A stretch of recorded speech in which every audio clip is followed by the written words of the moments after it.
Hello, everyone, and welcome to another exciting episode of Talk to Keki, where we add another anime to our fucking list because we're sadists. We close with something so fucking beautiful. We'll talk about that later. And everyone in that team deserves a fucking raise and retirement pension, all the jazz. And they'll get fucking $10 an hour and a giant thank you for your No, they'll get paid exposure, and that's gonna piss me off. But I'm Matt, your host, and joining me as always, Ethan. What's up? Konnichiwa, Matt-kun. Daijobu desu ka? Oh, deja vu. Everything's great. Everything's deja vu. Mochiron desu ka? We got a house. Omedetou gozaimasu. Yes, that was me and my partner's thing for the past week or so. We got it. We officially got the house as of yesterday. In a couple of weeks, we're gonna drive up there to sign the closing contract. And now I'm not gonna be able to see you when I see my friend. I know. Now you gotta come up an extra. I know. Now I gotta buy hiking boots and shit and fucking prepare. You do. God damn it. Oh, I should go in the winter when it's fucking like 2 degrees over there and snow mountains and shit. That would be shit. Well, we might buy some quads, so we'll see. Oh shit. Yeah, we thought about like we should get quads. Like, yeah, we should take an edible and drive those motherfuckers. No. I'm trying to not die. Oh, that sounds fucking tits, bro. Yeah, that's definitely gonna be down the road. Yeah, for sure. Get everything else we need. Oh man, it's like my whole little it's like a whole like snow mountain getaway. I should buy like skis and all that shit. Yeah, but I can't wait. I don't know when exactly, but it will be soon. Sure, that's what's up. Congratulations, Matt-kun. Yes, I'm happy. So we'll definitely take time off recording whenever that happens. We'll keep you updated on that. All right, couple of news because I was binging, trying to catch up. Because the whole week was about the house, so I watched nothing until late Saturday, Sunday, and Monday. And now I've been pretty caught up for the most part. You know, I've been chilling, but I'm not buying a house, so there's that. Yeah. All right, a couple announcements. This will be relatively quick. What studio produces an original TV anime for spring 22 called Onipan? What's that about? There is no synopsis. That's helpful. There's a teaser trailer. It looks like a bunch of lolicons. So, oh Lord Almighty, I don't know. I'll wait till there's a synopsis, but it's probably gonna be a no though. Speaking of which, you know, we don't watch Attack on Titan. I feel like you have to mention it because we don't watch it, but you have to mention like Attack on Titan, how insane it's like becoming apparently to the mass anime world. Yeah, it's even getting noticed in stuff that's not anime. Wit is the ones who did season 1, right? Wit is the studio that did the season 1, correct? I believe so. Then because they're on Mappa now. I don't know. I just wait because I'm watching season 1 of Attack on Titan very slowly. So I got into it. I was like, you know what? Fuck it. It is what it is. I will wait for my friend's approval to see if it gets better after. If it gets better, I mean, you see all the fucking, you see the hype. I mean, Angel keeps saying fucking like, oh, just skip season 1. Skip season 1 and you're fine. Like, you know, no, because I need to for story purposes. Yeah, you have to, and especially like now, we get spoilers, and so we're seeing like everything that is built now started in season 1. So it's like, how can you fucking skip that shit? Yeah, I get it turns people off like me, but you know, I never got into the whole principle of fucking. I love the giant, naked, stupid looking fucking. Like, that's the thing. I like the concepts. Like the potential was there. Just fans got way too fucking annoying. Like if it was the greatest thing since ever. I just don't like the naked giants, but you know, from what I can tell now, like that's not even the fucking story anymore. Like they just like the giants are like an aspect of it, but the story at this point is all about the drama and controversy and the inhuman killings and shit, which in season 1 was unheard of. Apparently, nobody killed anybody in terms of humans. Now everyone's died, and now everybody 4. And their mother kills people and fucking rapes them and eats their corpses and shit. So yeah, so I will think about it. Until then, it's a no. But it's hard to not talk about all the praises getting recent. Yeah, dude. I mean, fucking yeah. I don't know. I just wanted to mention it out there that we're aware that it exists, y'all. And just because Matt and I don't watch it, I watch it very slowly now. I'm considered a watcher, but very, very slowly. I'm basically going to treat it the way I treated JoJo, where it took me over a year to finish JoJo. Yeah, if things get that good, I will maybe consider try to binge it before the year's over. It's just like hard for me to binge. It's hard for me to binge shit now, like especially long series because it would I have have so much to do. Yeah, it would have to be when stuff is finished airing or the new season hasn't aired everything yet. That's the only time we really could. I don't have it in me to binge because I just so much shit to do. Yeah. Like I have so much shit in my life to do, and going to the gym cuts out a lot of my free time during the week and shit. So it's just hard nowadays for me to binge. Like I was able to watch so many titles during the pandemic because there was nowhere to go, nothing to do. Like and I worked at a dead end job anyway. So like at nighttime, there would literally be nothing to do. So I would apply for jobs during the day and then fucking just watch anime in between my shift. So that's how I was able to watch I think I watched 75 titles, I think, in 2020 by myself. Right. So, anyway, sorry, I cut you off. Long story short. We'll see what happens. We'll think about it. Hi. I'll think about it. Hi, what you doing? But all right, moving on. The people that were a fan of Eden Zero, congrats, you're getting a second anime. Second season. Yeah, second season. That's it. You're getting a season 2. Damn it, Matt Coon. No, fuck him. And then one more. Bastard, Heavy Metal Dark Fantasy. It's a manga that is now getting an animated series. It's going to be debut worldwide on Netflix in 2022. Just looking by the poster. By the way, I meant to ask you this, and I forgot. Speaking of Netflix, you mentioned that you're gonna watch that movie that just came out. I forget what it's called now. I just seen it. I forgot. I added it to my list because I see, like when I read the synopsis on Analyst, I didn't find any interest. When I read the two sentences that was on Netflix, I was like, oh, that seems kind of interesting. Basically, a girl gathers the gods. A grieving girl gathers the gods, and I was like, oh, okay. Yeah, is it out already? Yeah, it's out. Oh, then I guess that's gonna be a thing for next week. Yeah, there's whenever I have time during that week is when we'll watch and talk about it. It's not going anywhere. It's not. Alrighty, that is it for news. Shall we get to the meat of the matter? All our reviews. Excuse me. Gesundheit. Arigato. How do you say bless you in Japanese? You're the one with the Duolingo. Fuck. I'll find out and let you know. Hold on. God damn it. We're doing this on the air, folks, because you guys can learn Japanese with us. Yay. Odaijini. Odaijini, yes. Odaijini desu ka? Hi. Arigato, Maku. But yeah, as always, I have to go first because I decided to watch more than him again. All right, I'm going to start with Dolls Frontline because that was the last one I watched before we got on the You watched it on your phone or because you said the things weren't working? So just on that, no, I watched it. I was on my computer. Oh, you got it on the computer. Okay. It's still not working on your TV? It's just not working on my Roku TV. That's fucking. It's just that TV. We tried Bash's TV in our bedroom. Yeah. I tried. And it worked? The app on my phone and then the computer. Yeah, they all work. It's just on the Roku TV. So why didn't you watch them in the bedroom? I'm not always in there until bedtime. I guess that's Bash's domain. No, it's like it's in the room we sleep in. We're just mostly hanging out in the living room until we go to bed. Yes, it's like the opposite. Like I have a living room, and I'm like hardly in my living room except on the weekends. Anyway, go ahead. I'm sure that'll change when we get to the new place. We'll see. A lot of scouting to do. But yeah, I watched the last 3 episodes, but I'm only going to talk about the recent one. There's too much to talk about. Basically, long story short, AR-15 was kidnapped by Hunter in episode 4. That was how that ended when M4A1 rendezvoused with Satma 2. This is such a mind fuck right now because you're talking to me in guns, and these are the fucking names of these characters. Talking in guns and dolls.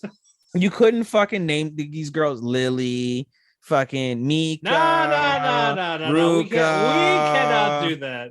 Ahsoka. But yeah, M16 is still on her own. Satma rendezvous with M4A1. AR-15 was kidnapped. So Gentane's group with the dolls, like, all right, first is first. No, well, we're not doing any more missions because they attacked our base. So fuck that noise. And then later on, it's like, I have a guilty conscience. Like, we gotta go help her. Okay. All right, dolls, go in this base. And then basically, it's guns again. Guns blazing. Dolls getting shot. Mostly the bad ones dying. Sounds like America. God damn it. America, yes. Goddamn America. America and Japan. So there was a hack in the system, so the grunt of the villains were all shooting each other. So while that's going on, AR-15 used that distraction to escape from Hunter. I was like, oh shit, where did they all go? Hunter turned around, like gave them new orders to shoot everyone, like stop shooting each other, shoot all of them. She avoids guns, but there's a dynamite set up by AR-15, crush Hunter's legs, so Hunter can't move. They have a little feeling, oh yeah, now who's the one being hunted? Pussy. And then we didn't see what happened, but it looks like AR-15 pulled the trigger on Hunter. Something could have happened in there. We don't fucking know. We're gonna assume that she just killed Hunter and that's it. And then AR-15 reunites with Satma 2 at M4A1. Everyone's happy. Now we have to find M16. All the numbers and letters. Seriously, dude. The fuck? What about Barrett 50 cal? There's no 50 cal. I don't know. Why not? I don't know why not either, but that was it with that. It's just action. It's just mindless action with guns. That's all you need. If you like that shit, then just watch. But it's just all right. It's all cool. Moving on. Lupin the Third, Part 6. There were actually 2 episodes that came out, but I only watched the one because the other one was a Part 1, so it's a multi-part. So I'm waiting for that to come out. So I'm about to talk about just the one specific episode. Hi. Yeah, Lupin went to go steal this thing, but this security system is so good it can detect him through under his disguises. So Lupin's like, oh well, shit. Well, I'm busted almost. Fuck this. But he's intrigued by it because it's a challenge for him. It's like, yeah, they can detect anyone. So like, even if he tries to walk by the building, they'll spot him out. Like, hey, I know it's you. Fuck you. You ain't getting in. So the lady of the building, it's just a challenge. Like, here's this rare coin that's worth hundreds of millions of dollars. If you can find a way to sneak in, it's yours. So of course Lupin takes the challenge. Goemon, Fujiko, and Jigen, they're all trying to help him out with a setup. Like, they all have to be in sync to push the buttons to deactivate security, but they cannot get their timing right. So the other 3 were like, oh well, fuck this, we're out. Because everyone's always like a second off, 2 seconds off. It has to be at the exact same time in these 4 different areas. So they keep fucking up on that. So to the point where they got frustrated, like, all right, it's not worth it. But Lupin still wants to do it. They find out the lady that runs that security building, she does this because she loves Lupin. It's called that's what it's called, like Lupin Love Machine or whatever. She has a crush on Lupin. Every time you say Lupin, I always want to say Lupin these nuts. Yep. I mean they would, but hey, he's not a stranger to the lady. If he tries to get with one that doesn't want him right now. Multiple times. But eventually, so Lupin has this great strategy of he's gonna have invite everyone that wants to come steal the coin. All right, you can all come, open invite if you want to try to steal it with me. The catch is you have to dress up as me or the gang. So they're fucking up security. Like, everyone's dressed up as Lupin, Jigen, Goemon, Fujiko. But the security will still know to point him out because that's how they know his facial record, his face, his body, like his actual thing. But smoke goes off as confusing the fuck out of everyone. And eventually all 4 of them shut down the main securities. They were all in sync because of that fucking commercial with the rhythm, the beat. So they counted just by that. And eventually Lupin got to the top and he stole the coin. And yeah, that was just it. It was a Lupin just outbeating this unbeatable security thing. So it was good. Except for the 2-parter that's coming up. We'll get more plots from Lupin. By plot, do you mean Opie? I mean the Opie. Oh, Fujiko's got the Opie. They're not afraid. They're not afraid to show the curves of the tits and the ass. Fantastic ass. The tits and the ass. Oh my god. Don't worry, she's an adult, folks. Calm down. Anyway, moving on. Rank and a King. Another banger. We picked up with left off. King of the Underworld. Confronting Boji. And Boji hears the name Miranjo, and he gets upset, and you get a flashback of what happened. He saw Miranjo kill his mother while the mother covered to protect him. And they're all shooting these giant arrows at her, and all the blood was spilling out onto Boji while she was covered and protecting him. And it was like, holy shit. Damn, they killed his mommy. Yeah, like when he was a baby. Oh, and there's a baby. I thought you meant like right now. I'm like, no. Helen's alive. Like Boji's actual mother, biological mother. Oh, I was gonna say, isn't like Boji's the queen like a bitch to him or something? No, she loves him. Oh, she does. Okay. Yeah, she was just overprotective of him. That's all it came down to. But yeah, when we saw later on, like, okay, now she's actually great. But when the mother died, the devil just shot Miranjo in the heart, and that's why she died. Wow. And it's like, holy shit.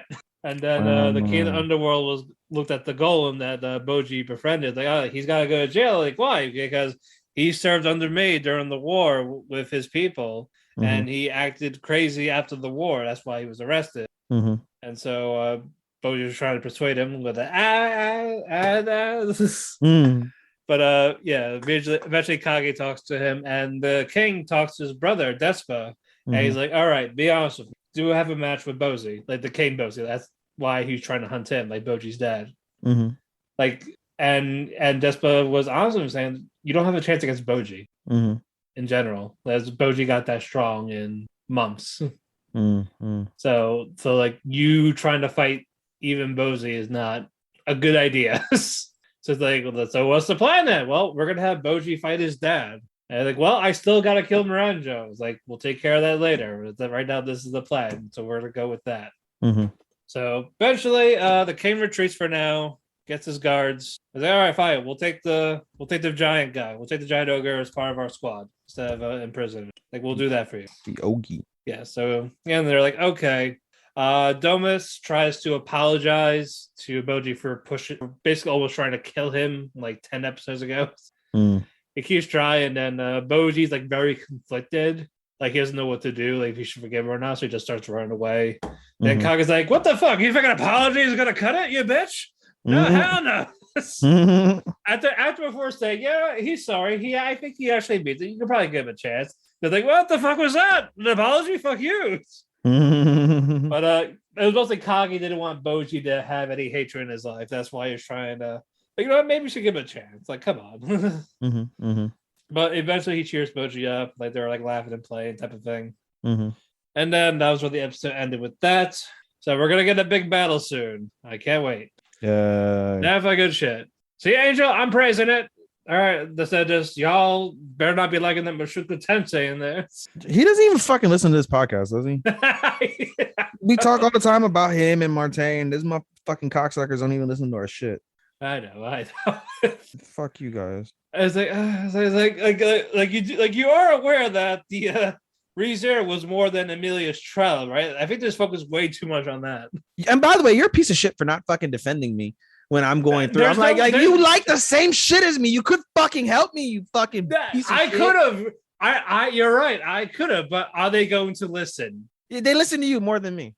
That not with Mushoku Tensei and ReZero, no. But what's your think they're gonna listen to anything else that I say? Shaking my fucking head. Fine, next time. God damn it. Well, ReZero lost anyway because Attack on Titan still airing. Yeah, true. So I got nothing to worry about, I guess. Yeah. By the way, congratulations to Mushoku Tensei. Won Anime of the Year on the Anime Corner. Yeah, good shit. Yeah. Did you also? I just posted a couple things. Did you see who won best girl?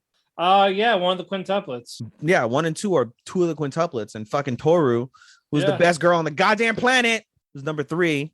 Yep. Fucking bullshit. And then also, I tagged you in something else. You know who this week's boy of the week is? I know, our fucking guy at Dress Up Darling.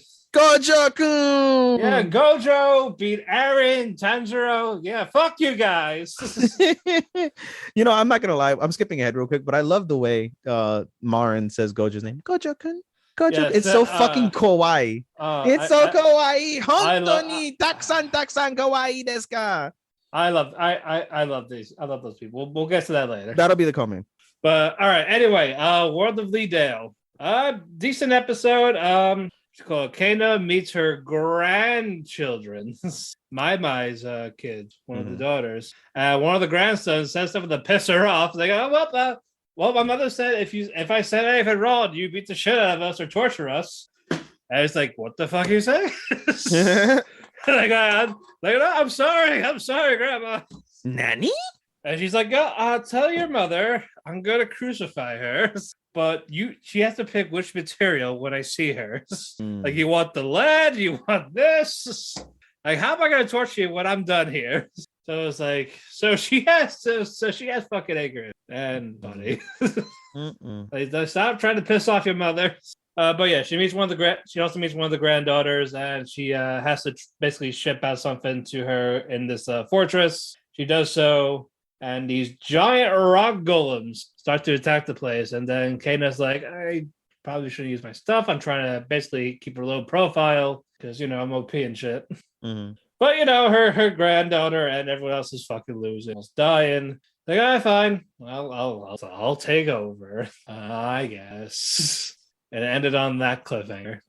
It's a decent show. Didn't you say it was like mediocre? I remember. Like nothing. It's like I feel like there's nothing big. You're like, I need my fix of mediocre isekai. I remember those. There's always one a season. There's always the one. I'm very grateful. Like I have nothing here like anymore after I dropped fucking Orion. I was very grateful. Like I don't have anything that I despise. Even Princess Connect, which is something that I really never really enjoyed, is starting to connect with me. I'll explain in a second. It's more of it's good, but nothing important is really happening. We're almost halfway done. So it just feels like a filler arc so far. That's not. I don't know. Maybe it'll change next episode, but again, we're almost at the halfway point. Stay tuned. Yeah, stay tuned for that. Slow loop. More fishing. I just again, it's common, it's good, it's fun. Shut the fuck up. I want to see two fucking pre-teen girls fucking fish. 3, I'll have you know. 3. I'll have you know, sir. God damn it. You can't even like give me like fucking like they fall in the ocean and there's opie because they're like older women. Like, they're flat, damn it. Yeah, that's not the wave. It's not the wave. Pun intended. Like, where's the tits? Damn it, bro. Where's the tits, pal? Damn it. Egg. Like fish. Such good shit. Damn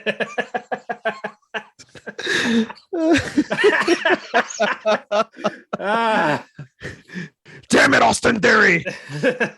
We're talking about get over your dead father. Trish, I want to kiss you. Anyway.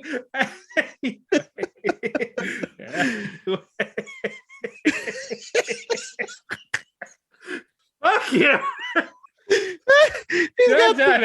He's got the giggles. I gave Matt the giggles. I'm trying to get through. Damn it, pal, get it together. God damn it, shut up. Where's Shane? You're fired. Yeah, fuck him. Fuck Shane. Anyway, Hiyori, Koi, Koharu get invited to the boat, Fukumoto's boat. So Ichika, Fudobar, they're their sister, and you find out why Hiyori only does fly fishing because she doesn't have to handle worms. She hates worms, especially the ones that bite you when you try to hook them. But it's more of she wanted to bring Futaba along because Futaba asked her, "Are you embarrassed of fishing?" Despite being a girl, so she wants to show her, like, "No, I'm not embarrassed at all. Like, fishing's for everyone. That's not a gender thing. Fuck you." So that's where it turned out for that one. They all fish. They have fun. You learn another fishing recipe from Koharu to Hiyori's mother. The nice feel-good moments, and Hiyori makes a friend with Futaba with fishing. That's it. Just fishing. Lots of fishing. Fun episode. Good. The giggles are fuck you. All right. Akebi's sailor uniform. I swear, everyone in this these girls, I swear to God, they're gonna have the hot spot. Slowly but surely. That's where it's come to. This her free spirit energy. They all love it. She's like all out of nowhere. She connects with everyone with her chemistry with everybody. Mm-hmm. We have a Minoru Ukumi who loves discovering insects and animals. Like she likes writing stuff down about it, like their habitats and all that. Mm-hmm. So she does this for research papers. So that's why I was like, I'll join you in this. Basically, you learn about the students while she's becoming friends with them. So I guess like everyone is getting a fair share. It's not like it's just the same group of 4. Mm-hmm. They'll let you come here and there, but it's usually a new girl. That's the focus with Akebi. Mm-hmm. And then usually near the end, you get a flashback of one of the girls that had her handkerchief because it was like during the entrance exams and she got sick. So Akebi gave her handkerchief. Like, oh yeah, you can have it. Just you can borrow it. Just give it to me next time I see you. And she thought she was ever going to see her. Mm-hmm. And then eventually it was like, oh, she was trying to give her back the handkerchief the whole time. She eventually got it. Like, oh! She looked at her angry, like, is that my handkerchief, you bitch? And then she eventually got the handkerchief. I was looking for it. Yeah, I recognize you from the exams. Thank you. Geez. That was really it. Just, I guess, well, they're all good as good a gangbanger every time she makes a friend. It's gonna happen. Gangbanger, Jesus Christ. What the fuck? That's like that's such a swerve considering. What a swerve, bro. Gangbang. They'll never see it coming, bro. That's right. Hold on. Replying to your fucking. This all you tagged me. I mean, I don't know, man. Fucking, it seems like a nice, wholesome anime, but I don't know. It just, everything you told me doesn't engage me to like want to like, oh, Mike should go back and see it, Well, it's there. It's there. It's still fucking gorgeous. Fair enough. I watch stuff for animation at this stage too, so I get it. Oh, yeah, no, it's definitely worth for animation. Yeah. All right, my final one, Case Study of Vanitas, another fucking fantastic episode. We get backstory on Jean-Jacques. He basically poisoned those food to like make him he didn't poison him. Sorry, he didn't poison. He drugged him to make him pass out. Because Chloe's pissed off still. Like, you should not be seeing Chloe right now. It's like why all this? And like, fine. So Jacques cuts himself and makes him drink and makes no drink his blood. Like, you can see memories, right, for drinking blood. Well, now you're gonna see mine. Now you're gonna understand why everything. So that happens. You see that he grew up in an abusive home with his father and all that. He met up with Chloe when he was younger. And I got to the point where they were bonding, like they were connected and all this. And eventually to the point that the villagers were hunted down Chloe. So Jacques made a deal where he's the actual beast, not Chloe. So that was the reveal for that. Like, holy shit. Yeah, because it hinted as Chloe the whole time, but no, it was Jacques. Like he's the beast they're talking about. And then Bernidis, when they were looking for No in the castle, and Dante pointed like, hey, we saw this scenario yesterday. Like, what the hell's going on? Then Vanitas figured out, like, we're actually in a time loop. It's all like I said with Chloe. So we're all in the same setting. But like everything we're doing is different, but the atmosphere, the people coming in, that's in a loop. So he put that together. And it's more of now he wants to do his job and save Chloe because she's a curse bearer. And then Jeanne, she's ordered to kill Chloe because she thinks Chloe's the beast, even though it's not, and she doesn't know that yet. So Vanitas is like, no, you're not gonna kill them. I'm trying to save them. Stop trying to kill. You fucking bitch. And then eventually Vanitas meets No, and then No was able to tell him everything, like Jacques the Beast and all that. But he still has to stop Chloe. She's the one with this device that's trying to kill people. So it's like, okay. And then you see the Paladins, Astafolo, and then another one, not Roland. I wish it was Roland. But the Paladins are there. They're like blocking their way. No's like, I got these guys. I'll take care of them. You go out to Chloe. And then she eventually sees Chloe. Like, hi, found you, bitch. And he went to her like, where's my book? Because his book of Vanitas is gone. So they took it. And then Chloe's like, what book? like play it like she's legit serious. Like, I don't know what you're talking about. Like, oh yeah, I remember that book. Yeah, there was a pretty jewel on it, and we couldn't take it off, so we chucked it. We tried, like, it's in the library somewhere. Wow. in this chaos mess. I know Jacques had it. It was the one that mostly had it. I didn't touch it, so I really don't know what that book was. It's not my priority. So Vanitas is like, what the fuck? Like, that's my book. So he's like trying to find it. You see the shadowy figure from Charlottesville that took Jacques and Chloe's names. It's like, oh yeah, like, go start this device. Like, fuck these people. Go kill everyone. Kill these humans. So Chloe has the machine started, and the fucking twist here, it took the shadowy figure to give her a physical body so she can torture her. So it's like, oh, the tables are turned. Fuck you. And now she's like, oh, good. Now I can actually hurt you. And then we get that cliffhanger. It's like, fuck. Fuck you. Stop with these cliffhangers. Almost everything we had in a good chunk of the week was cliffhanger. Stop it. Hate it. I mean, cliffhangers sell. I know. I was like, I can't say too much in 1 week.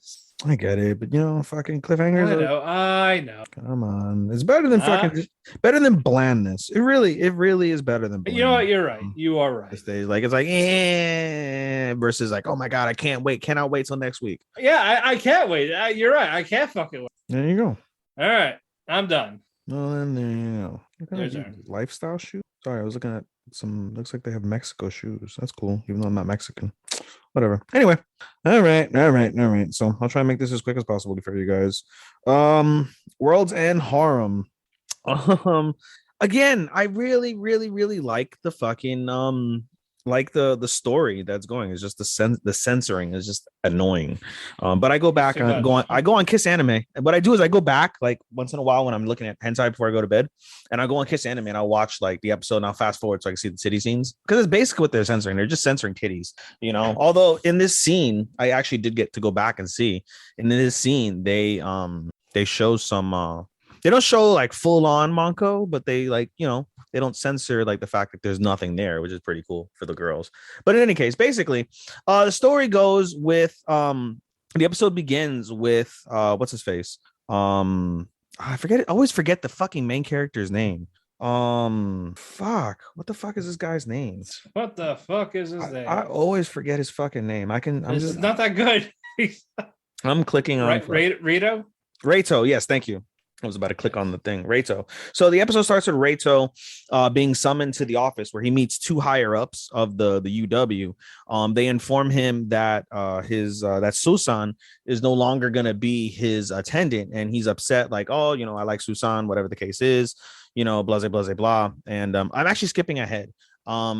At the very beginning of the episode, he's doing his research. He's stuck on his research, confused on what to do next. And a young researcher girl, like not young, she's obviously legal, she's over 18, but a younger researcher walks in, and of course she's topless. And Reito accidentally knocks her over. And she's like, oh my God. She's like really flustered, and she doesn't do well around guys. And around the same time, an attendant walks by and is upset at Reito, like, oh, you're such a man. Like, you know, like just because you think just because you're a man, you can get away with whatever you want, since all you have to do is have sex. And he's like, no, yes. that's not the fucking case at all. Like, that's not what the fuck I'm talking about. But anyway, so she gets summoned over. They inform her that what's it called? That Susan is no longer going to be the attendant, and he gets introduced to his two new what's it called? His attendant and his assistant. And they're the two girls that he met at the very beginning of the episode. The researcher, she's really a good virologist, and so she'll be working with him to try and come up with a cure. And then the new attendant is a stuck-up bitch.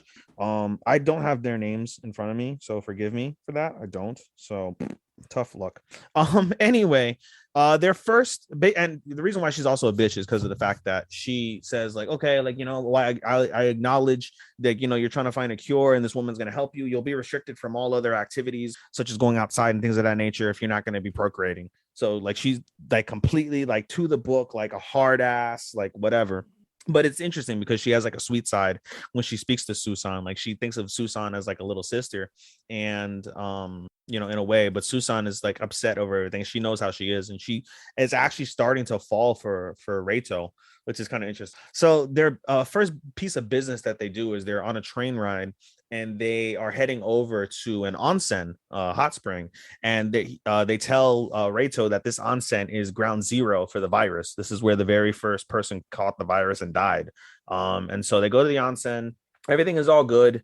You know, they have their, like, you know, of course there's sexual moments where, you know, he has to basically freaking what's it called? He has to God damn it. What am I looking for? He has to like wash their backs and stuff, and that's where a lot of it's censored because they're in an onsen, and it's a mixed bath now since there's no more men, so they're all taking a bath together, and so they're all naked. And you know, he slowly but surely washes all of their backs, and then the nurse, I forget the nurse's name, but you know what I'm talking about. The nurse, of course, she's the most sexual one, saying, my hands are sensitive, you have to wash them with your hands. And he like ends up like she ends up having him caress her like all over her body, and just when she's about to touch her pussy, Rachel's like, no, I can't do this. And he runs away. And he's like, you wash it yourself. And she's like, ah, fuck. I was so close to having him touch it. Which was funny. And then in any case, as they're doing that, he ends up meeting a woman there, and apparently she's going to be a recurring character in the show. He meets basically an exchange student, an American exchange student named Chloe, and they basically have like a contest to see who can endure like themselves inside the hot tub, and of course it's sexual. And apparently she fakes basically like passing out. He tries to get her to to drink some water, and she tells him like, "Oh, I'm too weak. Can you feed it to me via my mouth?" And he's like, "No, I'm not going to do that." And she's like, "I'll scream." And so he's forced to do it. And as he's about to kiss her with the water in her mouth and she's already like almost naked, freaking, of course, all the girls come in and they're like, he's finally going to do it. And then his attendant's pissed off that like, oh, he's going to have sex with this random fucking woman in the middle of the onsen. And they all leave him be. And he's like, "No, it's a misunderstanding." And Chloe's like, "Never underestimate an American woman." And she drops her clothes and shit. And he's like, "What the fuck?" So it's a little funny.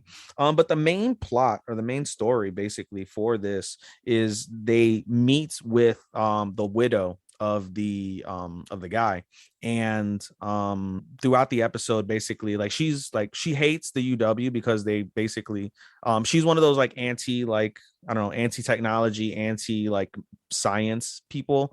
Like she was upset that they had to do an autopsy on her husband and they cut him all up and whatever, and like they were really assholes with her when they were trying to question her like what happened, and she just refuses to answer. And so she ends up taking a small interest to Reito because Reito is trying to prove like, "Hey, I'm different from all the other ones. I'm different from all the other men or people that you've dealt with." And what's it called? She's like, whatever. I'm not buying it, whatever. And then we find out after they leave that she's in close contact with Arisa. And throughout the episode, like she has like brief communications, and we find out Arisa is doing her own thing off the grid in order to try and save the world in her own way. So that's the reason why she's not available for him. And she cautions Arisa. She's like, "Listen, Reito's a really good guy. He's got a horde of women all around him. Like, you're gonna lose him." And she's like, "That's fine if he falls in love with another woman, because even if he falls in love with another woman, I'll still always love him and him alone."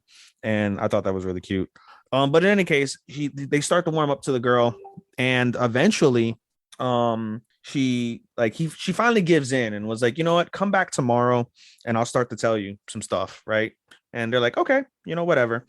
And so they leave, and then that night she is drugged. Someone basically drugs her and puts her in a fucking coma.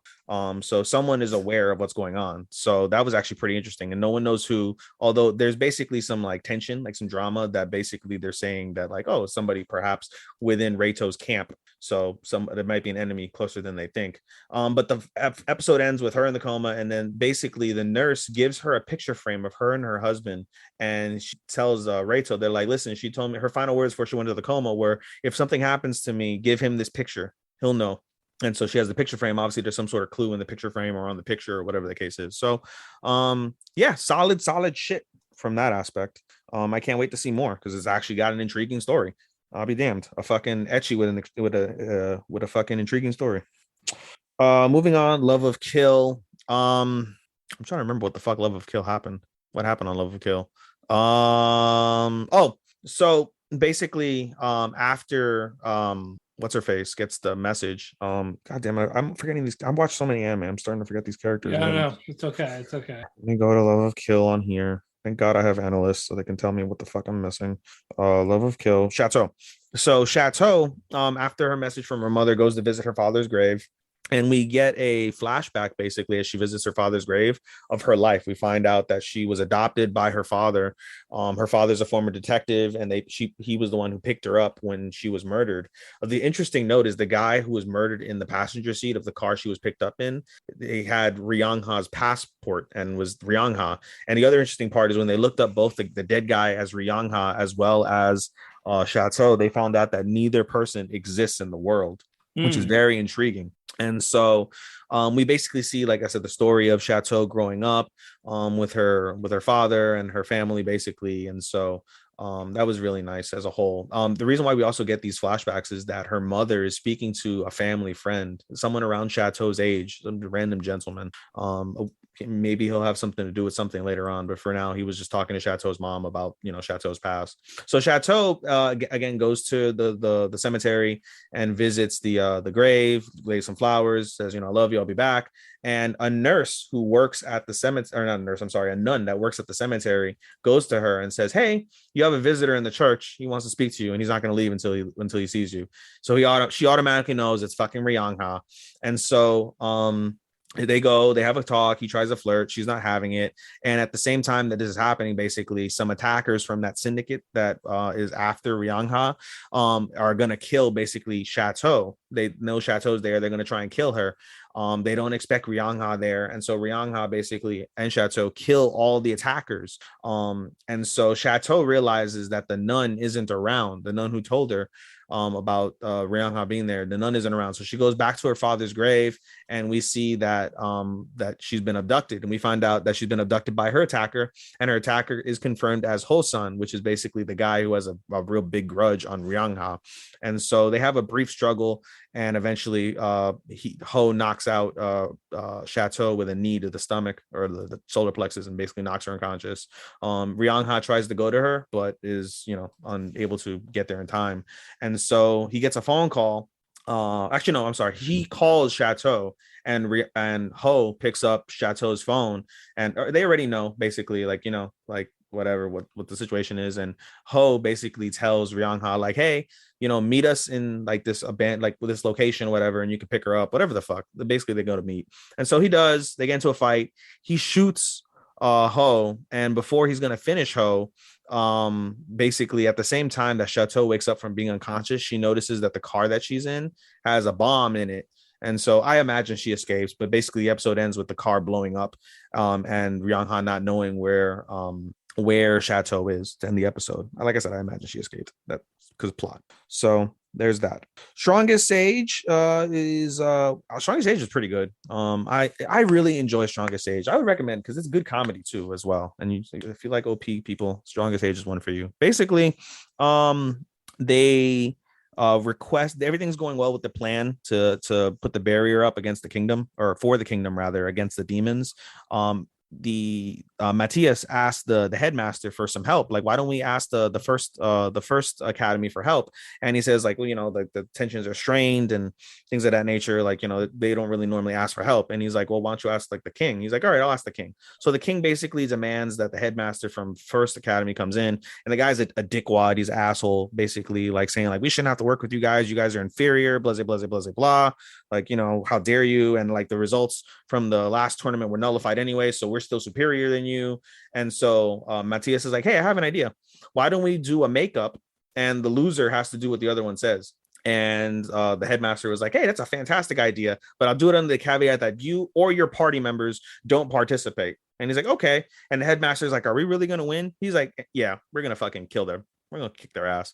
And so the day of the game start, or of the competition rather, and we see 50, I think it's like 50 of like the best like users, crest users. They have like all the best crest users, 50 of them fucking from First Academy, right? They're all in unison, and they're gonna kick Academy 2's ass. And so the second academy brings out only 5 people, and they're like what's considered the shittiest crests of the 4 crests that are available. And so the headmaster is like, oh, you insult me, like, oh, this is going to be easier than we thought, like we're going to kick all your asses. And so as like they're like, oh, begin the fight. And so as all 50 begin to chant some sort of incantation, the 5 people from second academy just use incantationless magic and fucking blow them all up, and they get into like brief sword fights with some of them who survived, and they basically kicked all their ass in like an instant. So 5 guys beat 50 fucking people in an instant, and it's not even his the OP characters from the party. And the headmaster is like, what the fuck, this is ridiculous, whatever. And so he doesn't intend on honoring the agreements. And so the headmaster actually brought the king to see this arrangement happen. And he coincidentally, he's like, oh, even if the king said it, I'm not gonna do it. And then the king is like, oh, you dare defy me, the king? Like, take this traitor away from me. And he's like begging the king, no, oh, and then basically we find out that everyone from First Academy thought the headmaster was a piece of shit, and they're glad to work with Second Academy. Basically, Second Academy is going to become the new First Academy for what it's worth. Meanwhile, basically Matthias takes his gang, his party, and Iris, which is the dragon, over to one of the dungeons, and they're like, hey, we're going to use Iris's power, and we're going to summon a super duper monster, and we're going to get its magic stone because we need a giant magic stone for the core of the barrier. And so they do that, and Iris basically summons a monster that, you know, they shouldn't have summoned, but Matthias is like, it's fine, we'll be able to defeat it. And so a battle happens basically where Iris uses Iris as bait / a distraction, and has Iris talk shit to the dragon in dragons, and she's a dragon. And basically at the end of the day, Matthias uses some sort of crazy spell that takes a while to build up. He had to build various magic circles and put various magic stones in the center of the circles, and had to trigger them all simultaneously as the dragon was going to use his dragon breath technique. And basically it blew up the fucking dragon and killed it, and they were able to get the magic stone. At the end of the day, basically they're like, oh, Iris held her own. Like, I think she'll be a valuable member of the party. And so Matthias extends the invitation for her to become a full-fledged member of the party, and she accepts, and all's well that ends well. In an after credit scene from from Strongest Age, we see the devils are all like, you know, in unison together, and we hear the main devil, which is basically the same voice actor. I love this voice actor too. He's the same voice actor as Jigen from Boruto, the same voice actor as the guy from Tower of God. Do you know what I'm talking about? One of the main like proctors. The blue hair one? Yeah, I think. Okay. Yeah, I love him as a voice actor. He's so dope. Oh yeah. He's done various other roles as well. And so I love him in every role that he does. He's so fucking cool. So there's that. So we're looking forward to that. Anyway, Princess Connect. Holy shit, Princess Connect gave me the fucking best episode they've ever given in the series. It was fucking great. I made a comment literally before I watched the episode in our group, and I said, hey, here's a show with fantastic animation, top tier animation, and a shitty story. And you know, finally they're starting to connect the dots slowly on the story. I'd be honest with you, I don't really know a lot of the other side characters' names. They all play pivotal roles. I just don't know many of their names. Like, I barely know like the main characters' names. So basically the episode starts with Pecorine being teleported to the queen that Carol what's it called, that Carol goes to in secret. So she gets teleported, and we find out that this queen is the woman who took away everything from Pecorine, or as she was known before as Eustasia. And so she takes everything from Pecorine, was like, I'm the one who took everything from you, like, I'm gonna take your soul and like all this other stuff. And Pecorine's like, no, you're not. Like, you know, she's like, you know, trying to stand up, but then she basically uses lowball tactics to kind of like discourage Pecorine, saying like, listen, like, your biggest fear is to be left alone and to be forgotten. That happened before when I took everything from you, and it's going to happen again when I take you away from your friends, blah, blah, blah, blah. And so this basically upsets Pecorine a lot, and she's like, you know, sad and fearful and things of that nature. But eventually she kind of snaps out of it, and she fights the shadows that are in like the queen's kingdom. And she basically like she gets reaffirmed, like, you know, like, no, you're not, like, I'm gonna, you know, whatever. She gives like some spiel at the end of the day about having a meal with her, or something like, you know, nice that it was whatever. But basically the queen is like, all right, you know, like, I like that face even more than your face of despair. That's fine, go ahead and continue to fight, to fight, and eventually when you know, when you have even more to lose, I'll come and take your soul, and you'll have even less than what you would have had today. And basically teleports her out, which is pretty cool. We also, while this is happening, we also see the fight between the rest of the gang and the shadows and the golem. We see Yuki and then one of the other girls, I forget her name, but they basically go to protect the living shadow that they have. And throughout that process, they're also trying to get the shadows and the golem away from the city, so that way, you know, they can, you know, protect the citizens, or the islanders rather. And so while this is happening, basically Yuki, when he goes to save the Shadow Prince, as she's doing that, his powers activate, and he gets a blip, like he gets like some sort of like memory blip, excuse me, and he sees one of the people. Again, I forget their name, but he sees one of the people that what's it called, that helped helped resurrect him basically at the beginning of the series. And she's like, listen, you were gonna open up a memory. I can't let you see that memory. Basically, they're in control of the fact that his memories are wiped. They're like, they can't let you see that memory, but I'll tell you a hint. The shadows are basically bugs in the world, and that's, they need to be exterminated. Like, you're basically clearing bugs like you would out of like a computer program. And which is very interesting, because this is like one of the first times that they've really acknowledged the fact that there's some sort of like digital aspect to this world, which is pretty wild.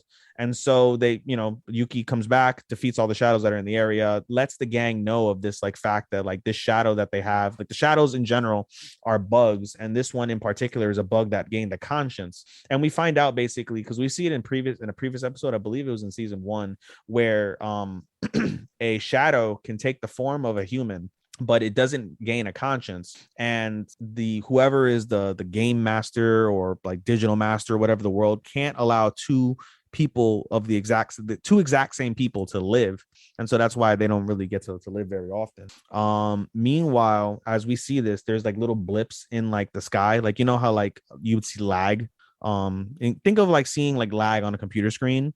We basically see that in the sky of where they're at, and then as they do that, you see a light come down from the lag, which is pretty wild. And this light ends up hitting the shadow, like the shadow with the conscience, and basically kills her. As Yuki's using his power, trying to save her, can't. And then in this moment, we see a kind of like a flashback as he's using the power of what happened to Yuki. Basically, the people who saved Yuki rewound time. It's not a matter of Yuki being deposited into the world randomly from like another world. He's not being isekai'd into this world. He was already a member of this world and was coming from the future basically to rewrite his past. We see basically like him and the gang, they have like an all-out drag out fight with the queen, and the queen wins and kills Yuki first, and then ends up killing all of his other guild members. And so Yuki gets saved by the two girls that save him, and as he's dying on this gurney deathbed type of thing, they asked him like, hey, you can have a brand new life and you can forget about everything you learned, or you can go back in time and you can try and rewrite the history that you just saw unfold before you. And Yuki begins to cry as he's bleeding out on this gurney. And basically the two women are like, all right, we know what to do. And so they hesitate at first, but they push like a button, and like they basically reverse time with Yuki on the gurney. And they crazily animated. This is where like the fantastic animation kicks in. A fantastically wildly animated sequence happens where they reverse time using these clocks in like this universe, and they end up throwing him back in time to where we see him in episode 1, and we see all like things unfold, where we see Pecorine eating an onigiri, and we see Yuki falling from the sky, and we see Kokoro like tracking that like shooting star because she knows that that's going to be like the guy she needs to go after. It's really wild how they were able to connect that. As that happens, basically, the battle between the golems and the shadows and the rest of the guild is going kind of poorly. They're fighting, but they're overwhelmed. And at the moment that Yuki comes back to basically, and we get to where he's at today, we see Pecorine basically is teleported onto the battlefield, and she's teleported right above the golem. Everybody recognizes that Pecorine is there. They're like, holy shit, Pecorine. And basically Yuki basically activates his power to give Pecorine even more like firepower for her like ultimate attack. And she goes through like 3 or 4 rings of Yuki's power, and she's like fully like powered up, and she delivers her ultimate strike called Princess Strike. And it is fucking glorious how she destroys the golem and all the shadows, just fucking like nukes it. Just think of like a death ray from the atmosphere like coming down, and that's Princess Strike. And it's fantastically animated, absolutely glorious explosion, fucking beautiful, absolutely beautiful. And they defeat the golem in the shadows, and the episode ends with them having a very like tearful reunion, and them saying like, I'm hungry, let's eat, which is kind of like the back kind of like side story that they're the gourmet guild. They like to eat, and they like to go and cook and shit. So they're like, I'm tired, I'm hungry, we've been through a lot, let's go eat. And everybody tearfully like says, yeah. and that's how the episode ends. In an after credit scene for that anime, we see the butterfly from episode 4. Again, I forget her name, but basically she knows the circumstance. She basically flies back to where her original body is. And when she basically comes back as herself, she's like, oh, this ought to be interesting. And we see the queen is waiting for her at that, like, the stasis crystal from where her body's at. So that's pretty wild from that standpoint. But yeah, this is definitely the best episode that they've ever done.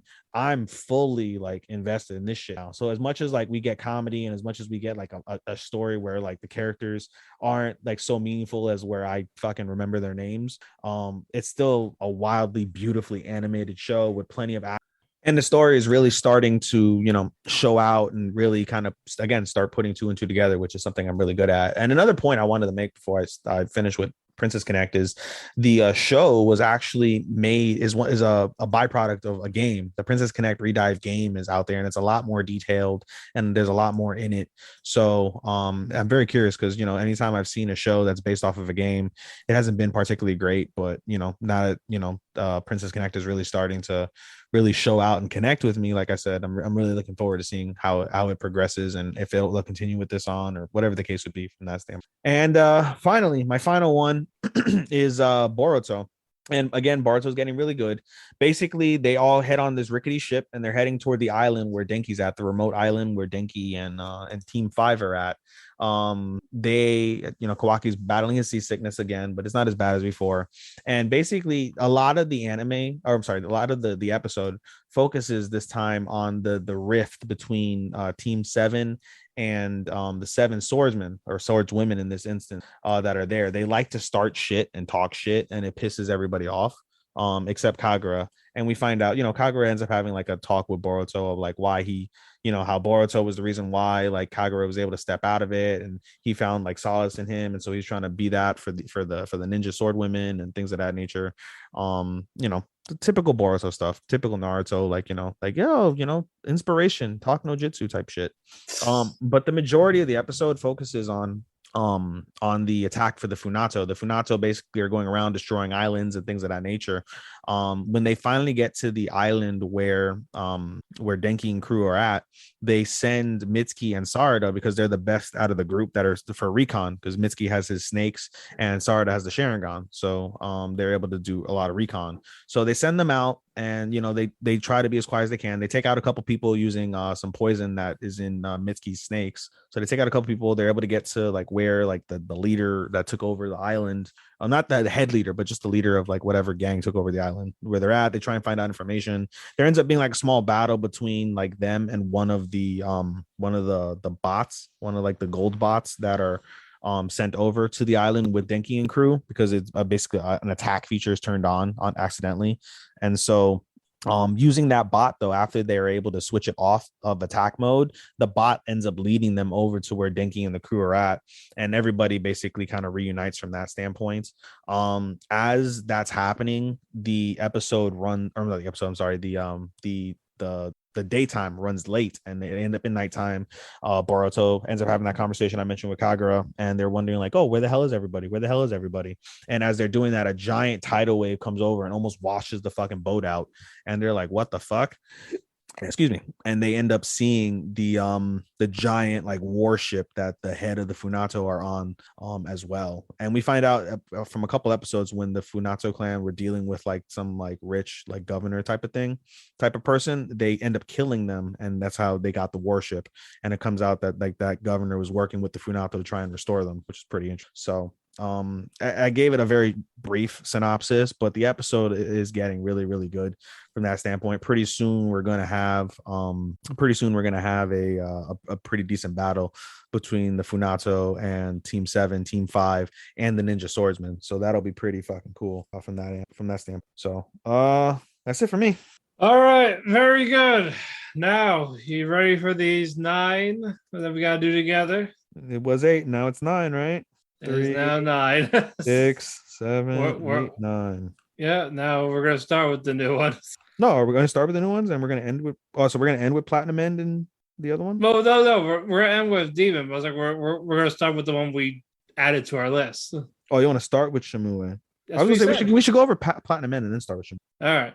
We'll do Platinum Man, the previous season. Yes, indeed. Uh This episode was really fucking dark.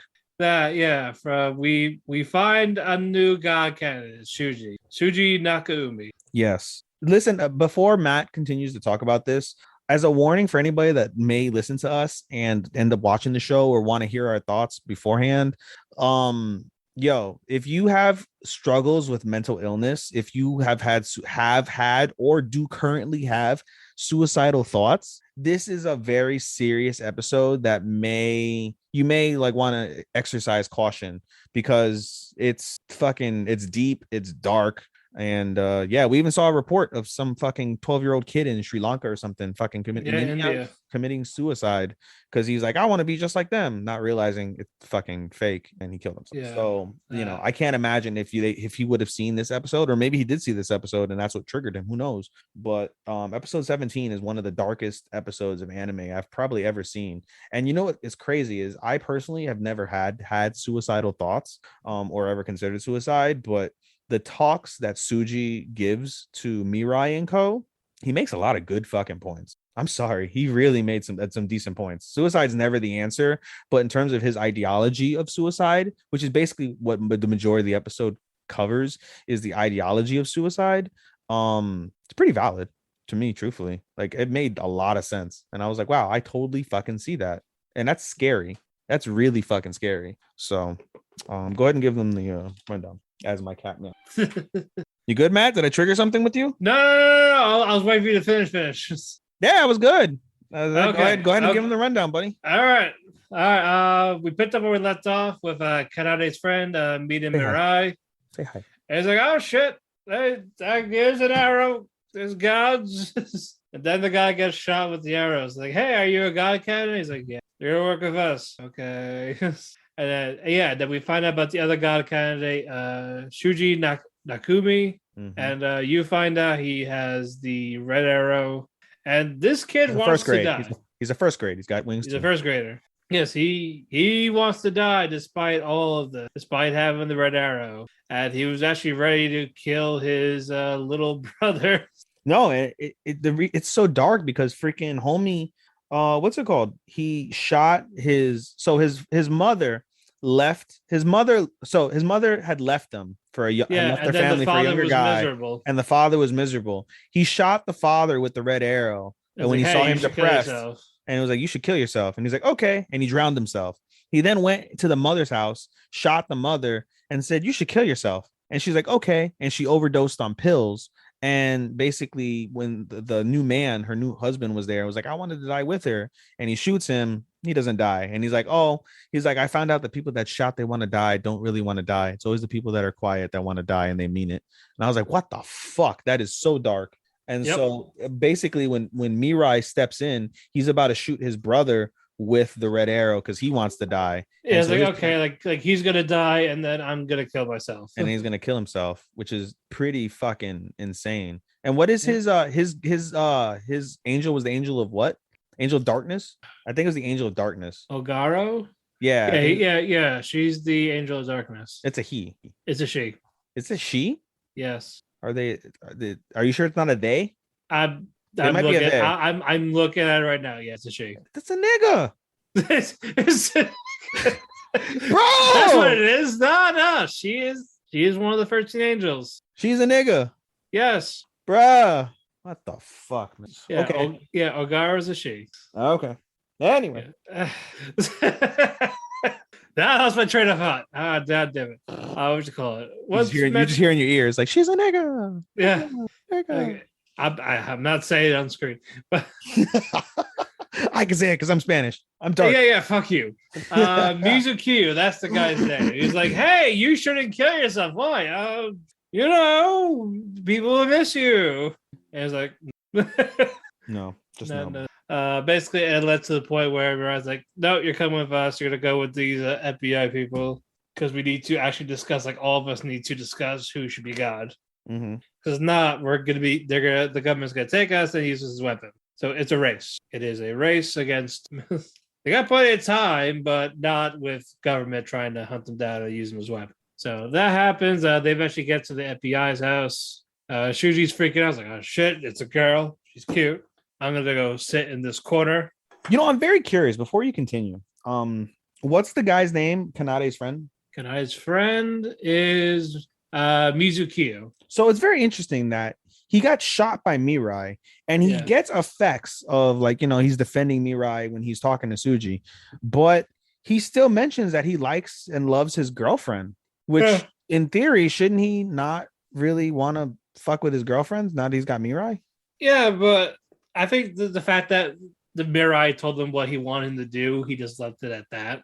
Like you're basically our ally. That's it. Yeah, he said which is interesting. Pretty much. Okay. Not like, hey, who do you love? Or hey, fall in love with me. So all that happened with that, and it just eventually okay. The plan is to get everyone together. So Saki and Mirai go into town with their suits, and it led to what's that kid's name again? Susumu. Excuse me. Yeah, Susumu. Yeah, Susumu eventually comes out of hiding. It's like, oh god, you guys here. Wait, is it really you? So it was like, oh, shoot with your arrow and find out. It shoots the arrow, and Mirai deflects like how he did with Metropolitan. Like, see, it's really me. It's like, holy shit, it's you. All right, good. Now I can actually join you, bro. All that happened. And they still cannot find the sixth candidate. Cannot. Yet nowhere to be found. Which is very interesting. I think he did pop up though. Wouldn't that be crazy if he was like the president of the United States or some shit? No, I think we saw him talking. The professor. The professor. Yeah, that was the one that was like giving a lecture. I don't recall. Well, we see him in the OP. So. Okay. Yeah.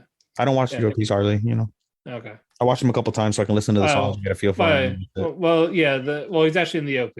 I guess we didn't fully reveal him yet. Okay. No problem. No problem with that. And so so it's now the four of them together. And now we gotta get the fifth one, the girl, the one that's held captive by the police. I was like, all right, get me out of here. Eventually the angels start talking to her. It's like, oh, who's she talking to? Oh, it's probably her angel. Yeah, they don't see them, so yeah. All right, I act like we're not here. Right, we have a plan. Yep. And then she's like, well, can we get started? And that was where the episode ended. Aside from the dark thing with Shuji and his life, the rest of the episode is just Yeah. Oh god, what if he becomes God? Who? The suicidal kid Shuji. Well, they said like, oh, you should become God and make suicide like an okay thing. And then the fucking detective's like, that sounds like a great idea. What? So become God, kill himself to kill humanity. It was better than fucking Kanade becoming God. What is that? Yeah, I did say God should kill himself to reboot the human race. When did you say that? What the fuck? God, to go. Oh, Nani? I was like, it's like I think God needs to die to start over. Nani? Oh god, that would be the stupidest ending. You said your friend told you the ending, so you know the ending. I didn't listen to him. Oh god. Okay. Anyway, let's just move on. Requiem of the Rose King. No, we're gonna move on to Sesame. Shenmue. Damn it. Shenmue. I always say Shenmue. Have you not played the games? No, I have not. Oh god damn it. They're games? Yes. Oh, I didn't know that. Go men. This was my favorite game growing up as a kid on the Dreamcast. Yeah, the first game I ever played was fucking Pokemon Pictures on N64. I kid you not. That's the very first video game, like console I ever played was N64. Actually, you know what? I'm lying. I played I think it was Sega. I think I did play Sega. I played Starfire. Genesis? Yeah, Genesis. I played Genesis and it was Starfire. Like Star Fox. Okay. Star Fox. That was the very first one I ever played. But the first one I played, I remember like consistently, besides that one, was N64. I played Pokemon Pictures, and I also played the toy game, like the toy Army Men. Yeah. The toy Army Men game. Yeah, I used to love it. Okay. Yeah, it wasn't like a Toy Story spinoff or something like that. Maybe? I don't remember. Anyway, the new one we added was Shenmue. Which became a Crunchyroll / Adult Swim exclusive. And this has been around for over 20 years. The first game, I loved it. Me and my brother played it. It's my favorite game. Then Shenmue 2 on the Xbox. And then like then 15 years later, we got Shenmue 3. And that was actually a disappointing game. But again, if you liked it if you were playing it for gameplay, yeah, it's gonna be bad. But like we just play it for the actual story. One about Ryo Hazuki trying to get revenge finally, his dead father. We still haven't got it after all these years. And now it's an anime, retelling it almost. But we're gonna get right to it. It picks up with, hey, Ryo Hazuki is a normal high school kid. And then one day I'm gonna go to the martial arts tournament for my school. I'm gonna go win for my school. And while it's going on, the Chinese mafia goes to the Hazuki Jojo. We see the villain Landy. So while Ryu won the tournament, like, yeah, let's go celebrate. No, I gotta go. His childhood friend was being harassed by bullies. And Ryu was like, no, I gotta step in. And he does. He takes care of the two bullies. Like, that's like how you did when you played the game. And we got Tom, the hot dog guy. I remember him. You always said no to buying his hot dogs. Bro, freaking this guy was like, yo, they got a Japanese guy clearly speaking English, and it's so horrendous. He's actually American. Huh? Yeah, Tom's American. No, I know Tom's American. I'm saying they have a Japanese guy speaking like him. I know. And I'm just like, it's so shit. I don't know. I don't know if there's a dub yet, but I hope they got the dub voices like in the game. Oh my god, it's so shit. Funny enough, Ryu and Landy is their actual original Japanese voice actor. Really? Yeah, from the games. Oh, that's fucking wicked. That's fucking great. I was like, yes. Nice. I was happy for that. But Ryo comes home. He sees the door kicked down, their sign kicked down, goes in. Ine-san is knocked out. She's like, oh, like your father's in trouble in the dojo. That guy gets kicked for the door, knocked out. Like, fuck, I'm a weak shit. Ryo comes in. He sees his father fighting Landy. And Landy fucking claps his father, beats the shit out of him. Ryo tries to jump in, gets his shit kicked in. Like, you're not ready to fight. You're not ready to be. He's like, okay, I want the dragon mirror. If you don't, I'm gonna kill your son. It's like, wait, the cherry tree. Don't kill my son. It's like, hey, you remember the guy you killed? Yeah, back then. He's like, oh, so you're like, well, get up. I'm gonna go kill you. Fight like a man while you die. Kills Ryo's father. While his henchmen get the dragon mirror, and then they leave with Ryo's father dying in Ryo's arms. And has that permanent cut on his face. That's why he has a bandage on his face for the rest of it. Oh, imagine that. Yep, imagine that. Character development. And then we go to some time has passed. Like his father's dead. He's talking to his crush. I keep forgetting her name. Anyway, yes, he's on a date with her. They talk to Tom. Like, oh yeah, there was this black car that was like owning the road, like hit my truck. Like, well, we're not getting hot dogs here. Fuck this. They don't like his hot dogs. Why do they always say no to the hot dogs? I don't know. And when he does say yes, Tom goes back to America. The one time. So all that happens, they get Robin instead. Ryo goes home and he gets an intruder, Chai, the crazy old man. The fucking guy looks like a screeb. Like that kind of irked me because they don't meet until near the end of the first game. Really? Yeah, like you see him in the middle, like the spying on Ryo during one of the missions, and then he kidnaps the girl. That like near the very end of the game, before the game ends, that's where you fight him. I didn't realize that fucking this was a whole game. That's pretty wild. Oh yeah, that's crazy. Yeah, a lot of people are popping for it. We never thought we were gonna get a Shenmue 3, but we got it. But things happen. And it's crazy. The story's still not done. The story's not done for the game? In general, yeah, no. So I don't know if to wait another 15 years for Shenmue 4 or maybe they'll fucking release it on PS5 or Xbox. Well, as right, Shenmue 3 was PS4, so. Oh, there you go. Yeah, again, yeah, but we'll see what happens with the fourth game if there is one, or they're gonna find another way to conclude the story because I don't know how old the creator is now. But anyway, Chai kicks Ryo's ass for a bit. Then Ryo like, all right, well, I gotta go fight. I'm gonna go fight for real now. Kicks the shit out of him. Chai runs away. And it's like, well, I made my mind. I'm going to go find Landy, get my revenge, and then find out what the fuck my dad did in the past. Like I need to know more about my. And that's where the episode ends. I was super hyped. I loved the shit out of this. I was like, this is so fucking cool. Oh, the action in this is great. This is great. This is a great fucking like episode. I was like, yo, I hope this shit continues because this is fucking dope. Yeah, I do hope it continues. Nitpicking with where the characters go, where I still enjoyed this. So I hope they don't rush this. Like, oh yeah, let's put all the games in the 12 episodes. I hope that's not the case. 13 episodes. 13 episodes, and I hope they don't either. Yeah, like just make the first season the first game, and you'll be fine. Yeah. You can definitely do a lot there. There's so many characters. There's so much you can do. Just don't rush it. At the beginning of the series, when they find, I guess whatever that sculpture mirror thing is, mirror is that part of the first game as well? The mirrors, yes. At the beginning, he's with some woman and they light up. They meet in the second game. Okay, so that's a flash forward. Yes. Okay.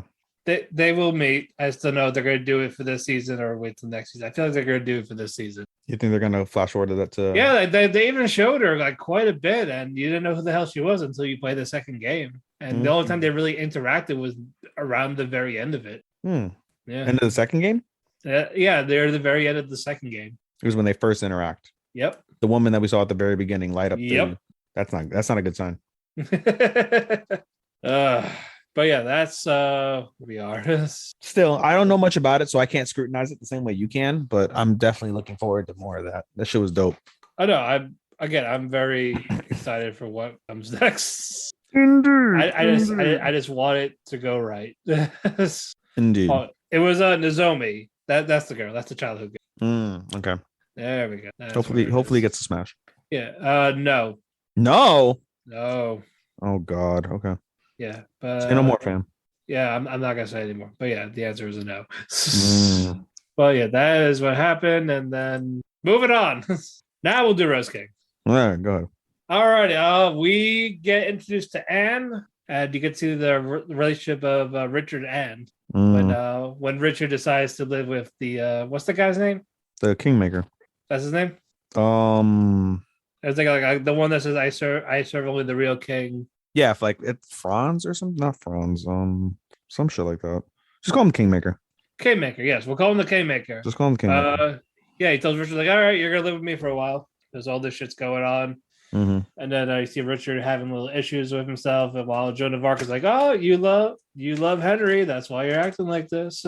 It's so interesting. That's such a wild like thing to me. Yeah, it is. But yeah, with Richard and Anne, their thing was always mutual, so it's kind of funny to be like how Richard is determined to marry Anne. In the actual thing, it's just a mutual thing. In the actual, hold on. So you said in the actual play, like it's a mutual thing. They want to marry each other. No, like this, they were like just friends. That type of thing. Anne was engaged to another person.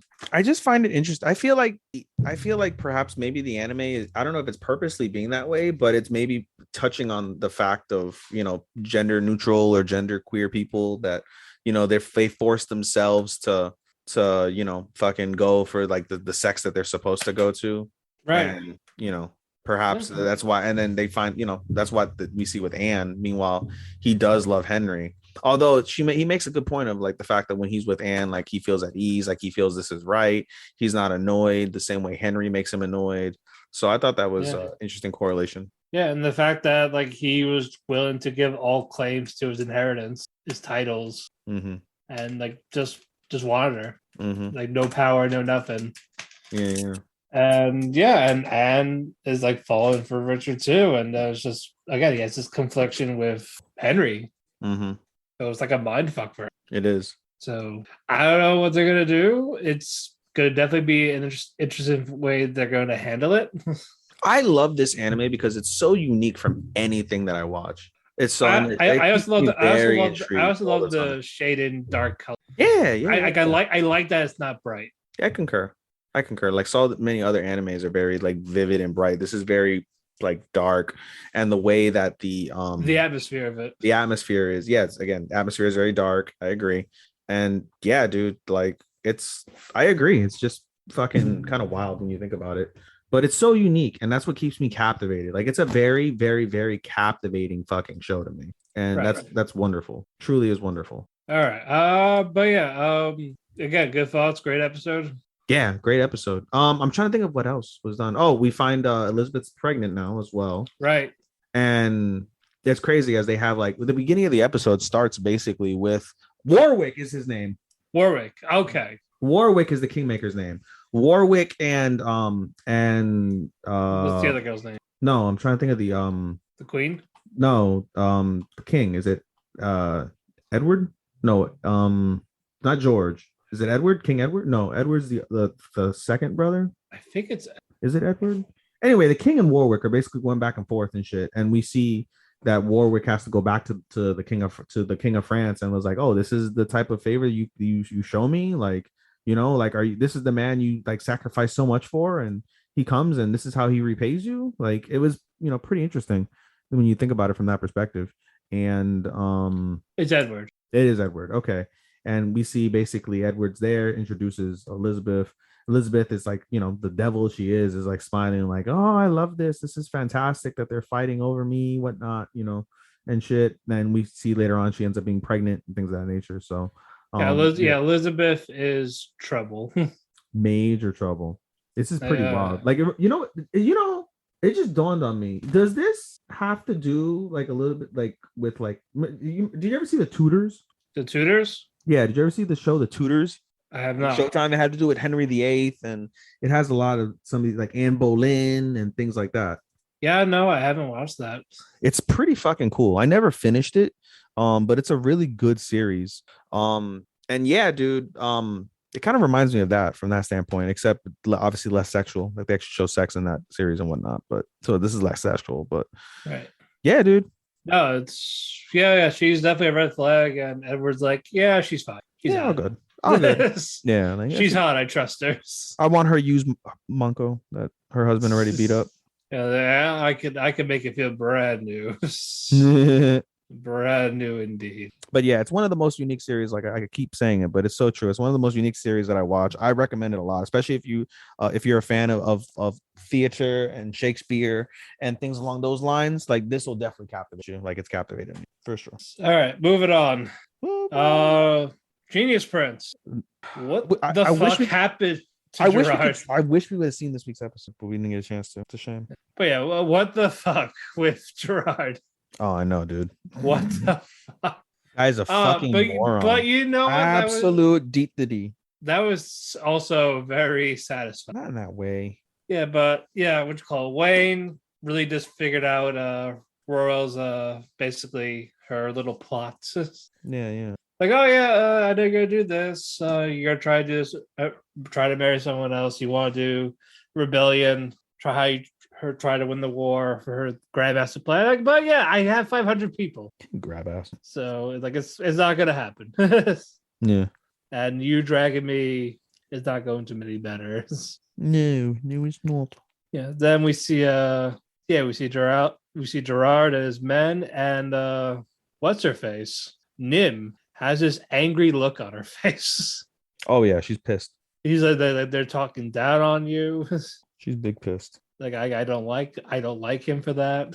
Mm-hmm. Like I should kill him for you. Like let me kill him. And then Wayne's like, you should think of happy thoughts. It's like, all right, what happy thoughts? Well, you can think about me. It's like, okay. And it just sits on his lap. Okay, if it wasn't for Marin, I would have picked her as best. Yeah, she is one of the best girls. She's definitely like God damn it. Like I want to pick her, but fucking Marin. You can't. It's gonna be so hard. The best boy is gonna be hard this season, but best girl is kind of because we don't have Eren for Attack on Titans. So it would be. I would have not picked him over fucking. I know, but they're like, oh, why didn't you pick the God? He's the best. The God. It's like you don't know shit about anime if you don't like him. Oh my God. Anyway, calm down. Anyway, they had this banquet. They're gonna go. Okay, Mina is going to marry Gerard. Use him for her rebellion while the brothers are fighting each other. Like, all right, sure, no problem. Then Gerard's like, "Hey, Wayne, I heard you like fencing. How about a sword fight?" He's just like, "Oh, giggity go." He's like, oh, I'm not good. I'm not that good. Oh, 5 minutes. This is for fun, you pussy. He's like, well, okay. Then Wayne's like, okay, I don't want to lose, but I gotta also make him look good. Right. It's like, okay, Wayne, okay, well, what if I parry his weapon and I drop mine, make it a stalemate? That's the logical outcome. It doesn't go that way. Psych. Like, it hits him, like he tries to let go of his weapon. He's like, oh shit, it's too late. Yep. I made him look like an idiot. So Gerard starts charging in. Like, oh shit, what do? I can't fight back. I'll try and pretend to pick up my weapon on the ground. And then Gerard runs past him, keeps running, goes outside, Bro, that guy's and ridiculous. falls off the edge. What a fucking D. Lands on his head, breaks his neck, and you hear the crunch. Yep. I thought it was the bushes, but I was like, oh no, that's his neck. No, yeah, he's dead. And it's like, what Fucking the fuck? moron. Absolute fucking moron. Yeah, and then Lowell's like, you know what? I should probably let go. Right. Like, it's not good for me to be here right now because of this. Eventually, I'll have you change your mind, but I should go. Y'all are gonna get me killed. Yeah. Then Gerard's dad's like, "What happened? Oh, they said he tripped, or nope, it was assassins. No way, he's stupid. Sure. Okay. It was by they Didn't he say his idiot son at some point? Yeah. And it's like, no, he killed us. Like, nope, it was assassination, full on assassination. Like, but this is definitely funny as hell. This whole show. It is funny, and I love these characters. These characters. Wayne, Nim, Mina. Wayne and Nim, obviously the favorites. Oh yeah, definitely Nim. Mm-hmm. Love her. But yeah, another fun one. That is justice. But yeah, we didn't watch the latest episode, but yeah, we're still gonna talk about it. Talk about it next week. But yeah, I mean, the episode basically ends. Or are you gonna keep on going or no? No, you can go. You can go. Oh, I was gonna say basically after Nim's like, yeah, I should, or not Nim. After Loa's like, yeah, we should dip, right? And what's it called? They basically Loa comes over to see Wayne, and Wayne is like, you know what? And like, here's what's going on for real. Like, oh wait, you didn't even go over at the very beginning when Loa came over for tea and fucking was basically like, I said Wayne basically figured it out without her saying anything. Oh, but I mean, the way you should have detailed. I didn't go in depth with it. No. Oh man, it was so fucking good. So, but basically, they end up coming together at the end of the episode. They're like, all right, let's try and make this work out because at the end of the day, like, like they're gonna think assassination, and I'm sure you want us to fight, but we're gonna go bankrupt if we fight another war right now. So let's try and do this diplomatically. And it's interesting to see that the king of Antigol is just like, oh shit, like what did they found out? Which obviously they have found out. They're like, oh my god, they found out, but nah, they didn't find out. And so they're like preparing for this battle basically. And so Nim and Loa and Wayne are trying to come up with a strategy to diplomatically defeat Antigol without going into war. Or if they do fight with a maximum of 500 troops, which is pretty small in comparison to, I think they said like 5,000 or 10,000 that Antigol has. So interesting shit there for sure. All right, moving on. Tokyo 24 Forward. Good episode. Fuck, I feel bad for. I really felt bad for Kunai. Yeah. Yeah, we picked up where we left off, and then you basically ran. Was it Kunai's grandma? Yeah. That you went to? Yeah. Yeah, they talk about like, oh yeah, she's like, oh, I've been feeling better ever since I got this device from him. Because I had the dementia, my body's shutting down on me. Yeah. And then Rand used that to try to. I think he used the track it. No, he used the track Kunai. Yeah, he used it to track Kunai because using the body metrics. Right. Yeah, and then we find out why Kunai is doing all this. Mm-hmm. Like this company's like, oh yeah, we're gonna buy this, we're gonna make everything good. Mm-hmm. And you find out. And yeah, he got suckered into doing it, and it's like, oh, they're using it for drugs. Yeah, it's that's such a I was gonna mention that. That's such a unique plot line. Like not an actual physical drug where you can see, smell, taste. Yeah. It's a fucking mental drug that you get by going into the dark web on your phone and using it to listen to like some altered music that messes with your biometrics in your body. Right. That's fucking wild. I was like, wow, that is fucking cool. I was blown away when I saw it's that. very interesting how they did all that. And it's like, holy crap. I was for sure blown away, dude. So now, because that's why Kude wants to get rid of all these people. That's why he wants to blow up that yacht. It's like they did this. They don't care. They don't care about us. They don't really care about us. Pretty much, like we're these hoodlums, these criminals that they think that really can't do anything about it. And then what would you call it? Keki told Ryan, like, oh yeah, we're gonna find the guy. Like, don't do anything. Like, stay out of it. That Ryan's like pretty much like, nah, fuck that. I'm going to. Yeah, I'm good, chief. Because that's my friend. So while that's going on, Shuta was in the yacht, trying to get this drug from what was in the briefcase. And he fails to grab it because he didn't have a window of opportunity. He's like, fuck, I gotta do it now. I got to where it's like, yeah, get out of there. Like, you're fucked. He's like, oh shit, run away. Nigeru dayo. Nigeru. Rand eventually meets Kunai at the subway, this abandoned subway. He's like, hey, like, you don't have to do this type of thing. Like, you could have talked to me. I could have helped you. So while he was talking to him, like, he was about to, like, he just had him. Like, he calmed him down. Yeah. And then Koki's like, all right, fire. Shoots him. Savage, bro. So Kunai gets shot. He's like bleeding out.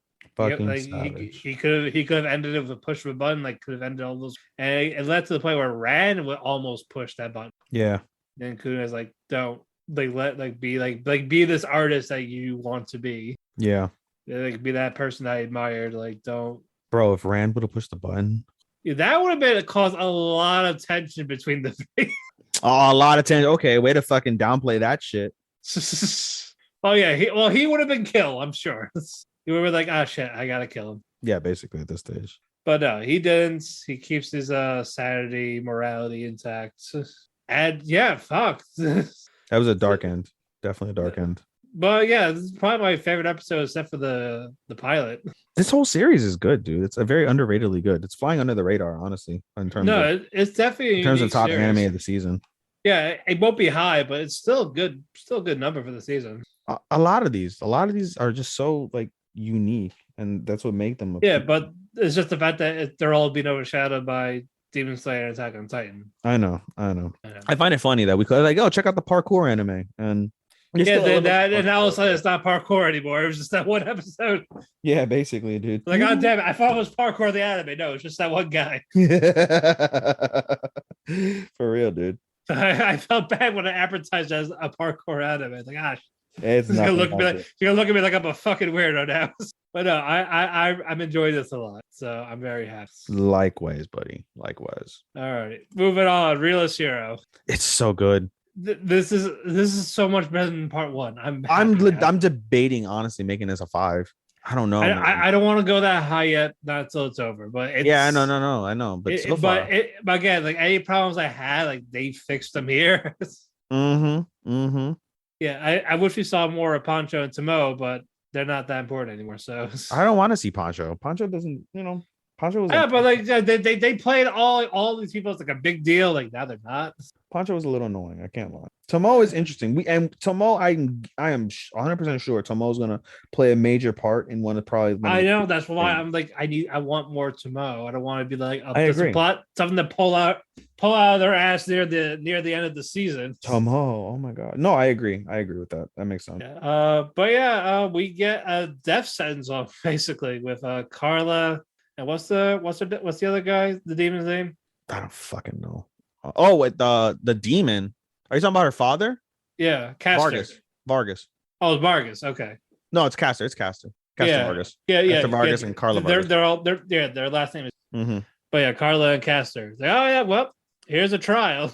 And it's just like, all right, I'm gonna first it's kill them. And who was that white light? The what? That definitely wasn't Carmine. Who?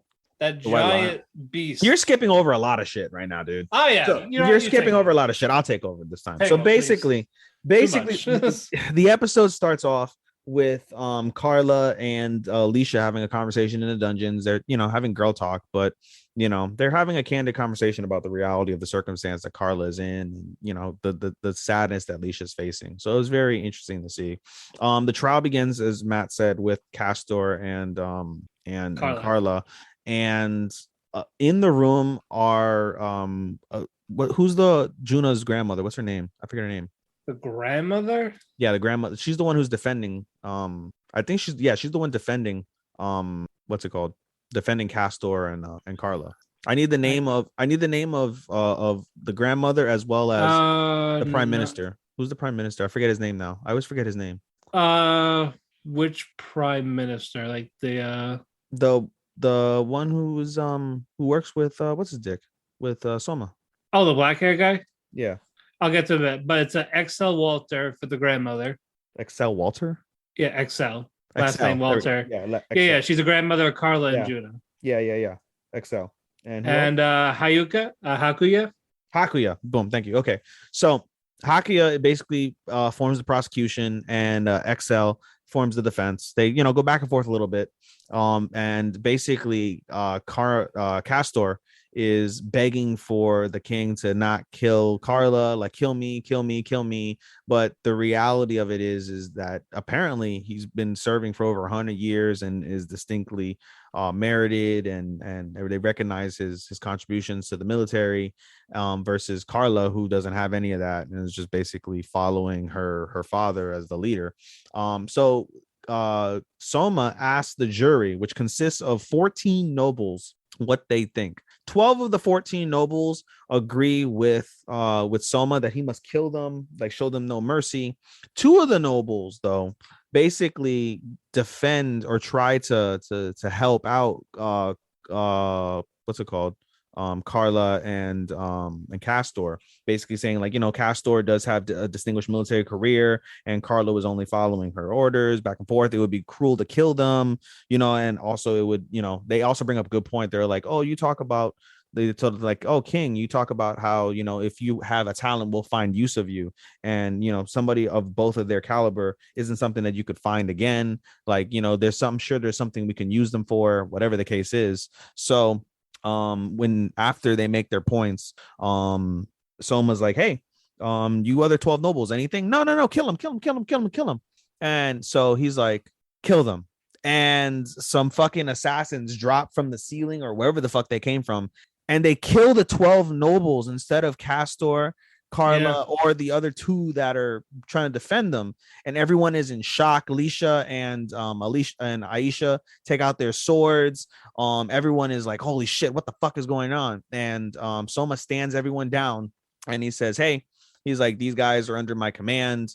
This is an elite assassins division that falls under my commands. So they just did what I was told. No big deal. And Alicia was like, oh my God, it's Carmine. And it's not Carmine. It's like a black white cat, but it's not Carmine. Or at least they haven't made that aware that they're related. But in any case, he says, what the fuck was the command? Do you remember what he told the black cat?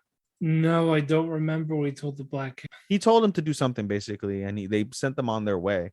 And then from there, Soma and Hakuya explain what's going on with what happened. We find out that these 12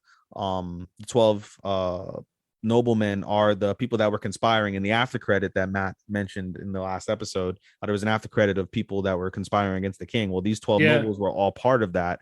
And so, obviously, if they're conspiring against the king, they're no longer required, and they're dead. And so, much. The 2 nobles that were remaining were like, oh, why didn't you kill us? They're like, like, you guys are true to yourselves and you guys are unbiased, so you guys will give us your opinion no matter which way it sways, because you'll give us the proper judgment for the betterment of the kingdom. And you guys will be like, subjective. You're not going to be giving us ideas that'll only benefit you. It'll benefit the kingdom as well as, whatever the case is. And so they're spared. But when everything is all said and done, Soma delivers the verdict, and he finds both of them guilty. He finds Castor is guilty of treason, but he says that we'll recognize your distinguished military career, and so you're no longer a Vargas. You're no longer allowed on the Vargas manor. You're no longer allowed to speak to your wife or your child, and you'll be confined to work for Juna. and Juna take care of him. And so, you know, that's good that he spared his life. But then he's like, you know, Carla, I can't give you the same thing that your father got, because you have no distinguished military career. You're a fledgling, basically.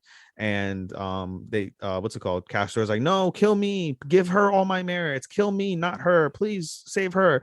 And Soma's like, take him away. All right, he's fucking getting annoyed. Take him away, and you see Castor getting taken away, kicking and screaming, to save his daughter.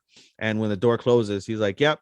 He's like, "You don't have that distinguished military career. You're guilty, but you're guilty as an accessory, and therefore it'd be unfair to take your life. And so you're no longer Vargas. You will now be demoted to the rank of slave, and you'll be a slave to the royal kingdom. Specifically, you'll be under myself and Lisha.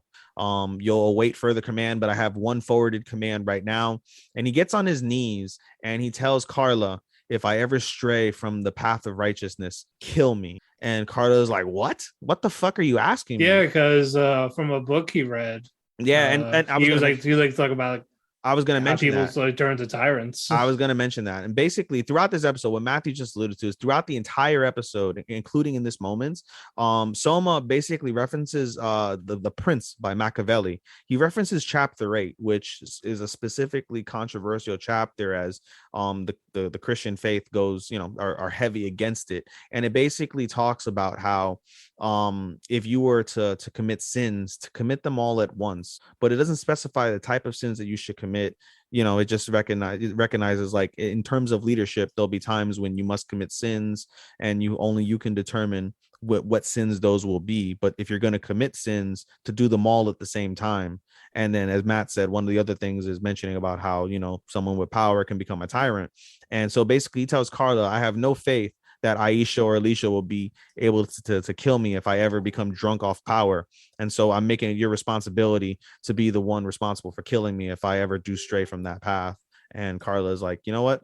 Yes, I will abide by your command." Yeah, because again, the others won't do it. Yeah, and I think that's how the episode ends, right?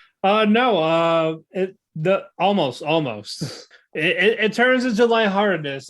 Basically, Soma is exhausted. He's like a little bit. Oh yeah, that's right. Oh yeah. and he's like to Alicia and Aisha, like, "All right, leave me alone, please. I need to rest." Alicia's like, "Hey, I got an idea." This starts whispering in Aisha's ear, and she's like, "What the fuck?" She's like, "No way!" And like, "Nani?" Yeah. And that's like you can hear a knock on the door, and you see them in their mini bathrobes, and nothing else. And Soma is embarrassed as fuck. Like, what the fuck are you girls doing? And they basically told you to leave me alone. Yeah, I told you to leave me alone. And the girls basically say this literally, like, "Please do whatever you want to us." They're just asking for dick. They're giving pussy to make him feel better. But all they do is they just lay in bed next to him. They lay in bed next to each other, and they hold hands and talk. And then he's like, "You know, you girls are warm." That was where the episode ended. So for all we know, they had sex. Let's hope they had sex. I hope they did have nice. And roll credits. But yeah, this is definitely a lot of fun. Yeah, I'm sure it happened, especially with Aisha. Total sub. While Licia is probably a switch. Cheapo. God damn. I can just imagine somebody listening on their fucking car or something at a stop sign. You just hear, "Chimpo Daisuke." I'm ignoring you. Moving on. Oh shit. Sasuke and Miyano. It's getting late, guys. But yeah, so Sasuke and Miyano. We got 3 left. 3 left. All right. Thank you. Yeah, best confession. It was so beautiful. Like oh my god, I never thought a gay anime would make me feel like so giddy. Like I feel giddy watching Sasaki and Miyano. Yeah. Like that whole episode, the confession episode this week was fucking adorable. Honestly, this was a perfect confession. So fucking adorable. But Miyano always he kind of avoids Sasaki a bit. Like, "Oh yeah, he hasn't said he liked me recently." Like, I'm pretty sure it's just to tease me. He doesn't really like me. And then they eventually start talking after their little sports activities. And Sasuke's like, "I like you. Like, I legit like you." Yeah, so upfront. And then Miyano was all flustered, and then he's like, "What do you like about me?" And when Sasuke said like his face, no, you skipped the part. You skipped the part. He was lost. So at first. I said he got like he was also being called out for one. Like what do you like about the guy? No. You're missing a part even beyond that. So basically, after Sasaki tells Miyano like that he likes him, he is like, there's a lot of like pause, and then Miyano is like stuck. He's like, oh my god, I got confessed to. Oh my god, what the fuck is happening? Oh my god, Sasaki really does like me. Oh my god. He's like, oh my god, I like girls, I swear. Yeah, and basically Sasaki's like, like, hey, I know this is probably a lot to take in, so don't like you have to say an answer right now. Give it some thought. And he goes, yes, I will. I promise I'll give it some thought. And it makes Sasaki happy, and at the same time it also makes Sasaki like, hey, maybe there's a shot that he might like me too, which is pretty wild considering, because we obviously got the confirmation that Sasaki's gay, but Miyano's still in the closet. And so as Matt said, basically, as he's like, hey, I'm gonna go back to my activities, and they're like, okay. And Miyano is like super embarrassed. The reason why he flubs up, as Matt said, is because he's like, he gets embarrassed whenever something like that happens between him and Miyano. So he's like flustered, confused, and all that. Again, because he just confessed that he liked him, and he just confessed. Yeah. Now what? Yeah, and it wasn't a no, but it wasn't like a flat out yes. Yeah, and so there's a lot. That's why he asked. A lot to take in, and so then Miyano comes back and was like, "Hey, what do you like about me?" And Sasaki's still flustered, like, "Your face." And as that we know, actually triggered Miyano. Yes, as we know, Miyano has insecurity with his feminine face, and we start seeing flashbacks of him. They like him saying that he's like very feminine. Yeah, and they're like, "Hey, you should grow your bangs out. You should grow your bangs out. You'll look less feminine." Or, "Oh my God, you have a better feminine face than a lot of females." And this obviously bothers Miyano, because he doesn't want to be seen as like this bottom. Yeah, he doesn't want bottom boy. He doesn't want to see him as a bottom bitch. But no, in all seriousness, he basically says like, I wish I was taller. I wish I was more masculine. I wish I like maybe maybe I had a more masculine face. Maybe I would impress him. I mean, that should tell you all you need to know right there, to be honest. But he has a lot of insecurities working on, and while that's going on, you see Sasaki like depressed, and Taiga, of all people, is like the one that talks to him. Yeah, he's like, you're not talking about this manga crap, right? It's just like, if it's a manga crap, I'm stepping out. Yeah, I got enough from Miyano, but no, he's like, oh shit, like I think I screwed up. That's Hirano, right? What? That's Hirano. Yeah, Taiga Hirano. Yeah. Okay, I call him Hirano. Yeah, I call him Taiga because he's not the same. There's only one Taiga. Corridor. I know. There's only one Taiga. I know. And she's 2 foot tall. Lovely. Yeah. Oh god, yeah, that's true. But yeah, after that, she starts talking like, all right, they talked about like, why do you dye your hair black? Oh yeah, wait, he talked about that with Miyano. Yeah, he talked about that with Miyano. Talked about it with how like, oh yeah, I do it for school, or with a family, because basically I have black hair. Yeah, the second part is really the more important part. Basically, Miyano goes to school. Had his hair. Yeah, Miyano basically goes to school. Miyano has a cold, so he's wearing a mask. It's also the middle of summer, and he's just thinking about Sasaki's confessions, just thinking about like the past, thinking about his insecurities. He's just full of thought. And so they have a meeting, I guess the discipline committee meeting or whatever. They have a meeting, and toward the end of the meeting, Miyano starts to fall asleep because he's sick. He doesn't feel well, and eventually he does pass out. And so Sasaki comes over to the room and was like, yeah. And what's going on? No, he's sleeping. Yeah, like he's sleeping. Like, hey, and he like, I should kiss him. No, so again, you keep skipping, Matthew. God damn it!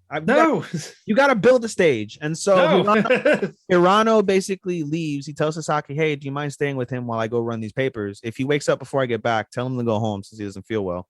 And he's like, "Okay." And then, as Matt said, he begins to wonder, because earlier in the episode, before the confession, they talk about a BL that he read, and part of the BL is basically the character is sick.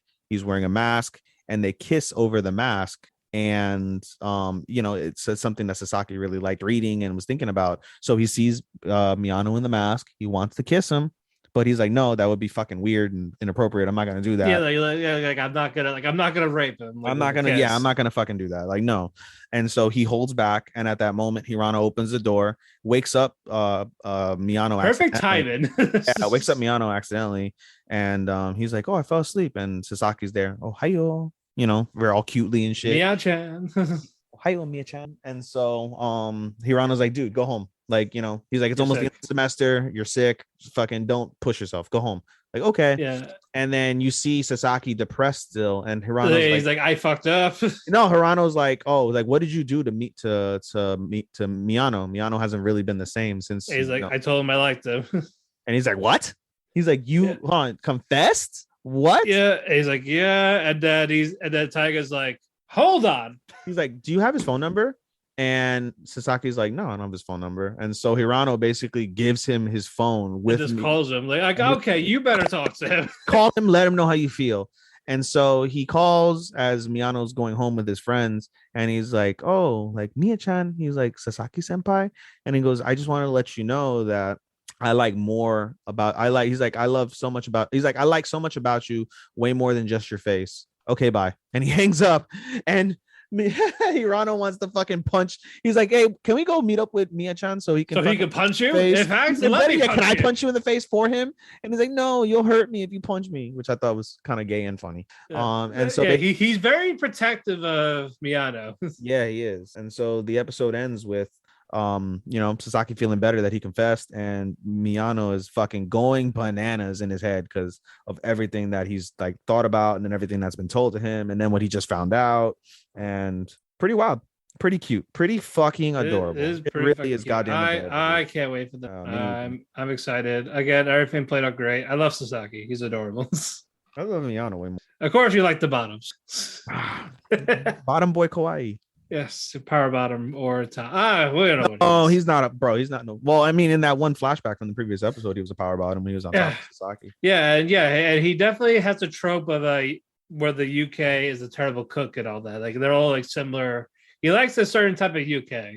Yeah. They all basically. It's pretty like wild. the useless bottom. I can only imagine the dojin for this. Holy fucking shit. Oh yeah. I'm sure. Jesus. Okay, moving on. Speaking of, but by the way, unrelated but related to yaoi. I accidentally stumbled upon episodes 2 and 3 of Boku no Pico when I was looking for hentai. Stop. Stop. Stop. We are not doing this. We are not doing this right here. Shit. Hell no. Get out of here with that shit. Oh my god, that's hilarious. Your reaction was fucking hilarious. No, like I said, no, we are. That's all. We are not crossing. We are not crossing that fucking bridge. For those who don't know what Boku no Pico is, go ahead and Google it, but make sure you don't do that on a work computer or on a work phone. Do it. Go incognito mode. Do it in incognito mode on your personal device. My God. You. I'm moving on. Dress up, darling. Anyway, yes, we picked up where we left off. Marin's in the outfit. She's like, she loves it. Oh, and you get the fan service of the boob bag. Yeah. This is the best boob bag ever. So awkward. I can't lie. That's the only awkward part of Dress Up Darling. When she's like, my boob bag, and she's like, fucking like her titties look like fucking like Jello. Like they look like you're on like a fucking water. Yeah, so not in real life. They would make those noises. Like really? But Gojo would actually take pictures of her in poses. He's like, yeah, be more in character if you're going to be here. I got to the point, like, yeah, now she's starts to be more in character with the poses, her expressions. These pictures are coming out great. Yeah, perfect. Yeah, and then Marin's like, hey, let's go to the cosplay event tomorrow. And he's like, Gojo's like, huh? Mm-hmm. Like, yeah, it's all ready. I'm actually excited now. Let's go. Right. And then Gojo's like, all right. And they eventually get there. Marin's very excited about it. And then Gojo starts feeling out of place. She's marking out. She's marking. Oh, yeah. She's marking out. And then Gojo is starting to feel a little insecure because it's mostly the female cosplayers and none of the guys. But eventually he'll start to warm up to when he sees Marin doing like photo shoots with people. No, so Marin was like, hey, I know you're uncomfortable. Let's go up to the top if you're a little uncomfortable. And yeah. Like, okay. And there's people, more men. And there's more people like just interacting and like not just a photo shoot. Yeah. It's more of people like it's just people taking a break from all that mess. And yeah, we in cons there are places like that. Mm-hmm. Mm-hmm. But what'd you call it? Gojo, he starts seeing like, oh, it's not so bad because he starts seeing like gender bending cosplayers, stuff like that. Mm-hmm. He's like, oh, like it's a girl character, but it's a guy. But he knows like they're just cosplaying the people they like. They have their own unique twist on it. Yeah. And he starts to actually admire that. Yeah. And at the same time, he's come to the conclusion that that he did the outfit for Matter, and it's now like, what's the point of like maybe like we're gonna part ways type of thing. Yeah, he starts to get sad. Yeah, like he didn't feel like that they were actually friends. Like he was just someone that just did this for her, like just as a commission. Mm-hmm. So all that was going on, and then Marin comes by. Is like, Gojo. She's like, what? And it's like, my outfit's falling off. And this is his expression, like, what? Yeah. It turns out she's basically on the verge. You find out it's not. And you find out it's not his fault. It's because of her. Yeah, she decided to wear because she put an extra bag. Yeah, she put 2 push-up bras on top of the bag. Yeah, it's like, because I felt like I was a little short on her size and all that. Yeah, and Gojo's like, listen, I made this exactly to your body. Like, there was no room for you to fuck around. But basically, because of this freaking what's it called? She She ends up like almost having fucking heat stroke. No, that does happen, and people don't get it. Like when people do have like handmade cosplays, you might get the size right, like exactly, but doesn't always guarantee mobility. That's why people do those extra inches for mobility. And when you don't, especially with the type of material fabric that they're having, and it's hot, you're gonna sweat. Middle of summer, they are in the middle of summer. Yeah, like you're gonna sweat right through that. That's why you need lighter material for summertime. And that's what's gonna happen. You're gonna overheat. You're gonna pass out. Yeah, and I've seen this. It was Gojo's fault, basically. That was like, hey, I went with the thicker material to be perfect, but this is not something you should wear in the summer. Yeah, well, yeah. Again, she was told 1 minute, like, oh yeah, I didn't need it now, and now you find out, like, oh, let's go. Yep. So basically, they get pulled aside. They're in the building. They're on the steps where like there's no one around. It's like, wait, like unzip my outfit. Yeah, everything. You start hearing those noises. Everything becomes etchy, and it's hilarious. Yep, and here's a cold rag. Rub it on my back. Rub it on my legs. So all that's going on. And eventually, she starts to finally cool down. And then like, okay, like, you know what? I think we should go. Like we done enough. And she actually agrees, and she talked to this one person that she blew off like not on purpose. It's more like she had a situation. Yeah. So she got so that she apologizes and all that. Like, I wanted to see you before I left, and then like, oh, you'll be my last picture. And then the wind goes up, her skirt comes up, and then the girl took the picture. But she was wearing shorts, guys. She was wearing. I don't know. Yeah. They make sure that they're just you don't want to peep in Tom at the convention. So they definitely prepare for shit like that. And yeah, it was smart for her to do that. But I was like, oh shit, like I'm sorry. Yeah, I didn't see those tattoos though on her thighs. Yeah, she said that. No, so what's his face? When she was getting wiped down, that was something that Gojo mentioned. Like, oh, did you like do that? She's like, yeah, I figured like I might as well go all the way out because apparently that's part of the character. So she said she wrote them herself on the thighs. Okay. Yeah, that's just like marker. I thought it was like her actual tattoo, but then again, we saw her get measured and they weren't there. So. They weren't there. Yeah. She just wrote those as part of the character. Yeah. But yeah, all that happened, and then they see them go on the train heading home. And then they see Gojo say, I had a fun time doing everything with you. I'm glad I was able to do this. And of course, Marin's like, so what next cosplay are we doing? And he's like, what? I was like, that's the next one. I was like, I thought you did your favorite character. Yeah, I got like 50 #1 characters. Hello. And he's like, that's not really a #1 character at this point. No. Yeah. He's like, shut your mouth. Shut your whore mouth. But he's also happy because he gets to spend more time with her. Yeah, and he puts a smile on Marin's face, and Marin's like, "Oh, like, are you happy? Look at you!" Yeah, and then he starts to pass out, starts to yawn. He's tired, and Marin's like, "Hey, you can take a nap if you want." Like, okay, and she keeps gushing. She keeps marking out over the cosplayers that she saw and stuff, and she's like, and then Gojo was like, "You looked very beautiful," and Marin stops dead in her tracks because she remembers. Yeah, a flashback happens where when she was listening to Gojo's like, it's hard for me to call things beautiful. If I call something beautiful, I have to mean that from the bottom of my heart. And so she realizes like, oh my God, he just called me beautiful from the bottom of his heart. And he's just like, and she is super fucking like flustered. She's Sasaki level flustered. Like, meanwhile, Gojo is passed the fuck out. This was yeah, like very lighthearted, very funny. I enjoy it.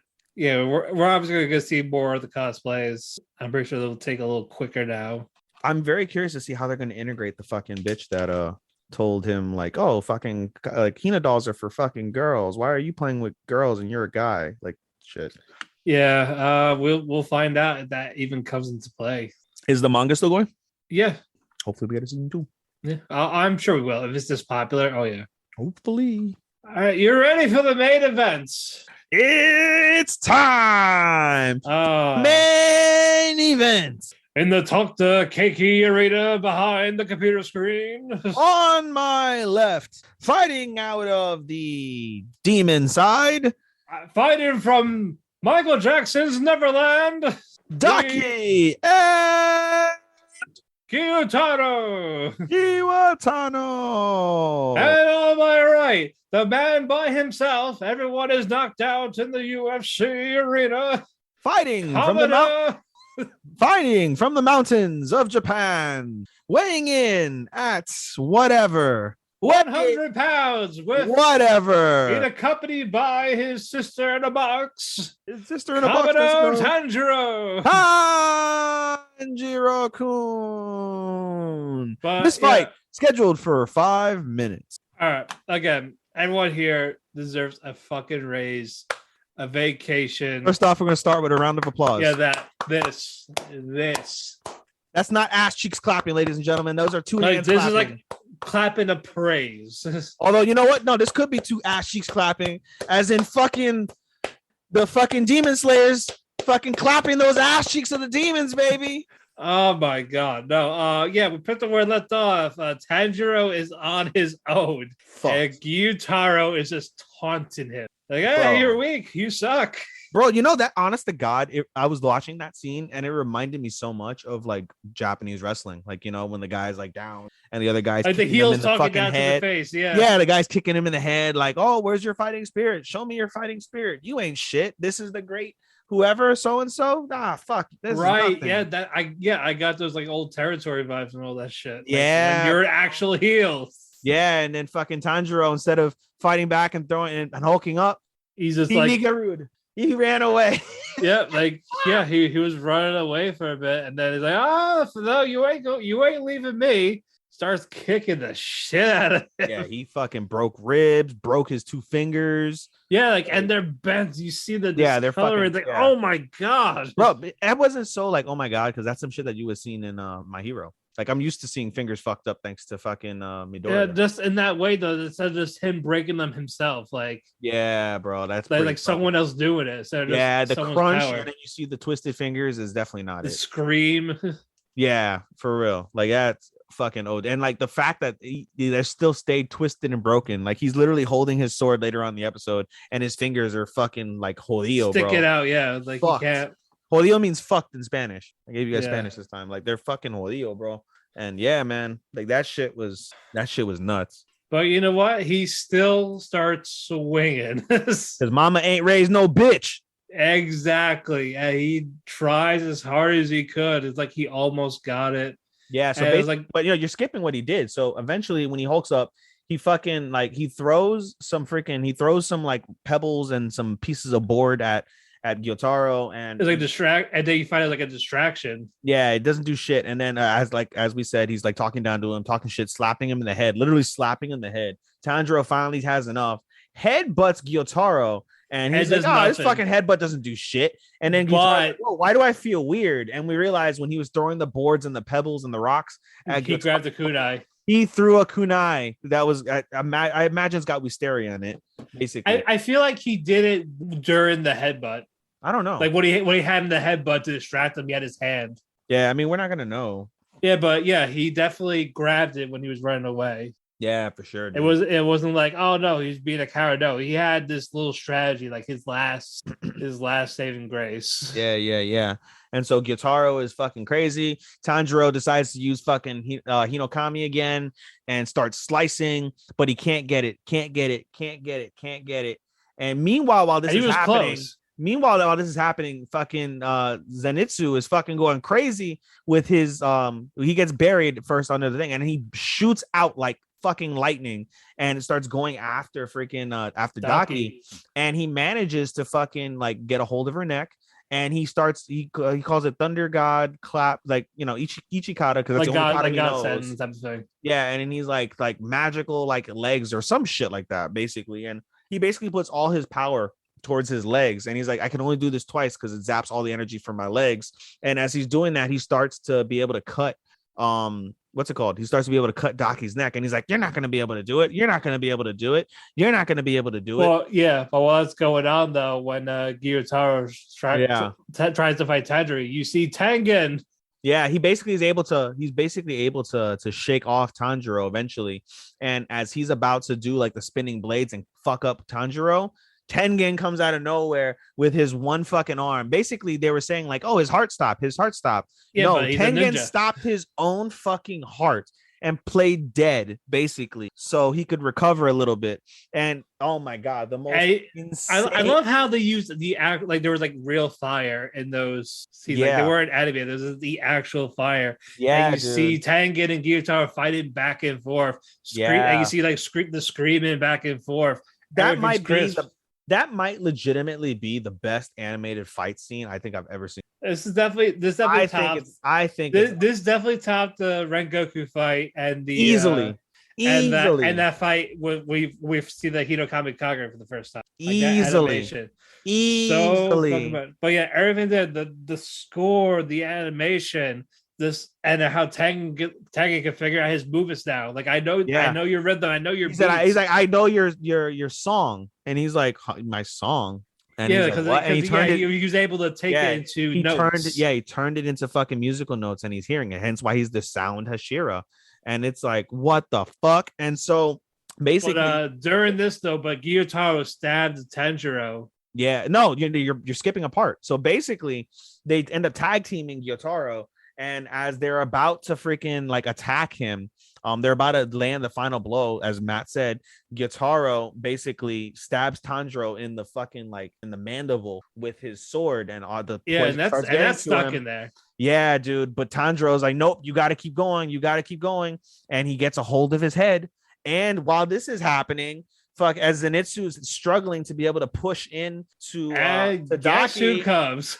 Fucking Inosuke comes over, and he's bleeding from the mouth profusely, and he's like, wait, didn't Gyutaro fucking stab me through the heart? And then you find out he can move his organs. He's like, organ manipulation is child's play to me. I can move my heart wherever I want on my body. And he's immune to poison. That kind of, I'm not gonna lie, that kind of fucking blew my mind, because I was like, that's so plot. That's fucking. Well, remember how he moved his joints in the earlier. Bro, it's not possible for you to move your fucking heart. Stop. It's anime, but yeah, you find out about this. You find out he's been immune to poison, so it's just like, well, fuck this, and then they both get the swords in, and then you hear like you see all three of them screaming all back and forth, and then you hear the whoosh, and they manage to both cut heads of their heads simultaneously. And it is fucking glorious. The heads bounce. They end up next to each other, staring at each other. And everyone's like, it's over. It's over. And they see Tanjiro about to black out. And then Tengen starts yelling. Yeah, Tanjiro's blacking out because of the poison. He can't control his breathing. And again, he got stabbed in the mandible. Yeah, he got stabbed in the poisons, and he's exhausted he's out of energy. He's got broken fingers, broken ribs, and what else? And then Tengen's saying, it's not over. Like, he's telling me something. What is he trying to tell me? And Tengen's telling him, run. Like, it's not over yet. And we see a giant fucking slicing explosion. Yeah, his blood technique. Yeah, the blood technique. It went all over like an explosion. Yeah, it was like a giant. It was like a suicide bomb almost, basically. Yeah, like his last act. His last act basically engulfs the entire district area where they're at and sends it to flames. And we get credits. And then just end credits with such sad fucking sad music, somber music. The flames in the district go out. As a metaphor for saying like the flames of their fight is over. Like wild. Wild. And we get a confirmation. So we get a confirmation, by the way, that the season finale. We should have probably mentioned this in the news, but the season, the season finale. I was gonna wait till we talked about it in the episode. Yeah, the season finale for next week, this coming up Sunday, is going to be 45 minutes long. Which I'm so mad that the season finale is on Super. Yeah, I'll be in the city. I'll be fucking watching the Super. Like, I'm not gonna be watching Demon Slayer until like that night. But dude. But this is gonna win animated season. I think it's gonna win anime of the fucking year. I don't know about that. It's too early for that, dude. Nothing's beating Attack on Titan or Demon Slayer. Nothing. Not a damn. Not a. I know, but again, thing. We know it and I know we never know. We do know. I meant for us, bro. I'll bet you $20. I had no doubt it's gonna be Attack on Titan. It's gonna be the final season. One of them is gonna be the anime of the year. Right now, it's anime. One of those is gonna be either Attack on Titan or Demon Slayer. Will be anime of the year, no doubt. And I feel like it'll be Demon Slayer. Bro, a fight of the year is gonna come from one of those two animes. The anime of the year is gonna come from that. Animation of the year will be. I won't say it will be one of those two, but they'll both be in top 5 contention for anime of the year, I think, or animation of the year. I'm pretty sure everyone will get protagonist or antagonist. Yeah, antagonist, protagonist will be fucking attack. Like Attack on Titan and Demon Slayer are in such a power position right now in anime that at the end of January, early February, they're going to sweep awards that won't even come out until the following December/January of next year. That is unprecedented, really. When you think about it, it's unprecedented, and there's nothing. I'm not hating against it. It's just so fucking nuts that caliber of show is such god tier for both shows versus the rest of anime. And there's not a knock against the rest of anime. I enjoy the shit out of all these other animes that we talked about. We've talked about. But again, with how the fan bases are, it's not happening. It's not marking out. Even we're marking out over Demon Slayer, and if we were watching Attack on Titan, I'm sure we would mark out at that point. I know if I was watching it at this point, I would be marking the fuck out for it too. So at the end of the day, there's nothing for the rest of the year will pale in comparison to these two anime. Bottom line, sorry to break it to you guys. All right, so Talk to Keki is canceled to the end of 2020. In essence, dude, Demon Slayer is gonna probably win our anime of the year. Both of our animes. I said, don't speak for me. I'm speaking for you, dude. I'm speaking for you. It probably. You never know. It could. It definitely could. Dude. You know me. I love emotional shit. I'm a sucker for emotional shit. I'm a sucker for dude. There's no way. I don't think there's anything I'm gonna watch that's gonna fucking beat it. I love the shit. If I get Vinland Saga season 2, then probably that, because I love Vinland Saga and I think that's fantastic. It's not gonna be Slayer. Stop. It did for me in 2019. This is next level, though. This is next level. That is true. This is next level, dude. This is god tier. Bro, when you talk about god tier anime, bro.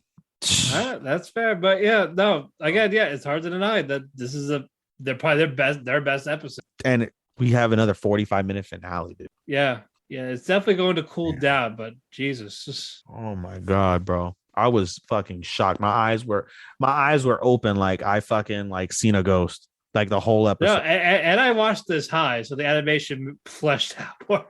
Dude, you have to watch it sober for you to. I don't know, man.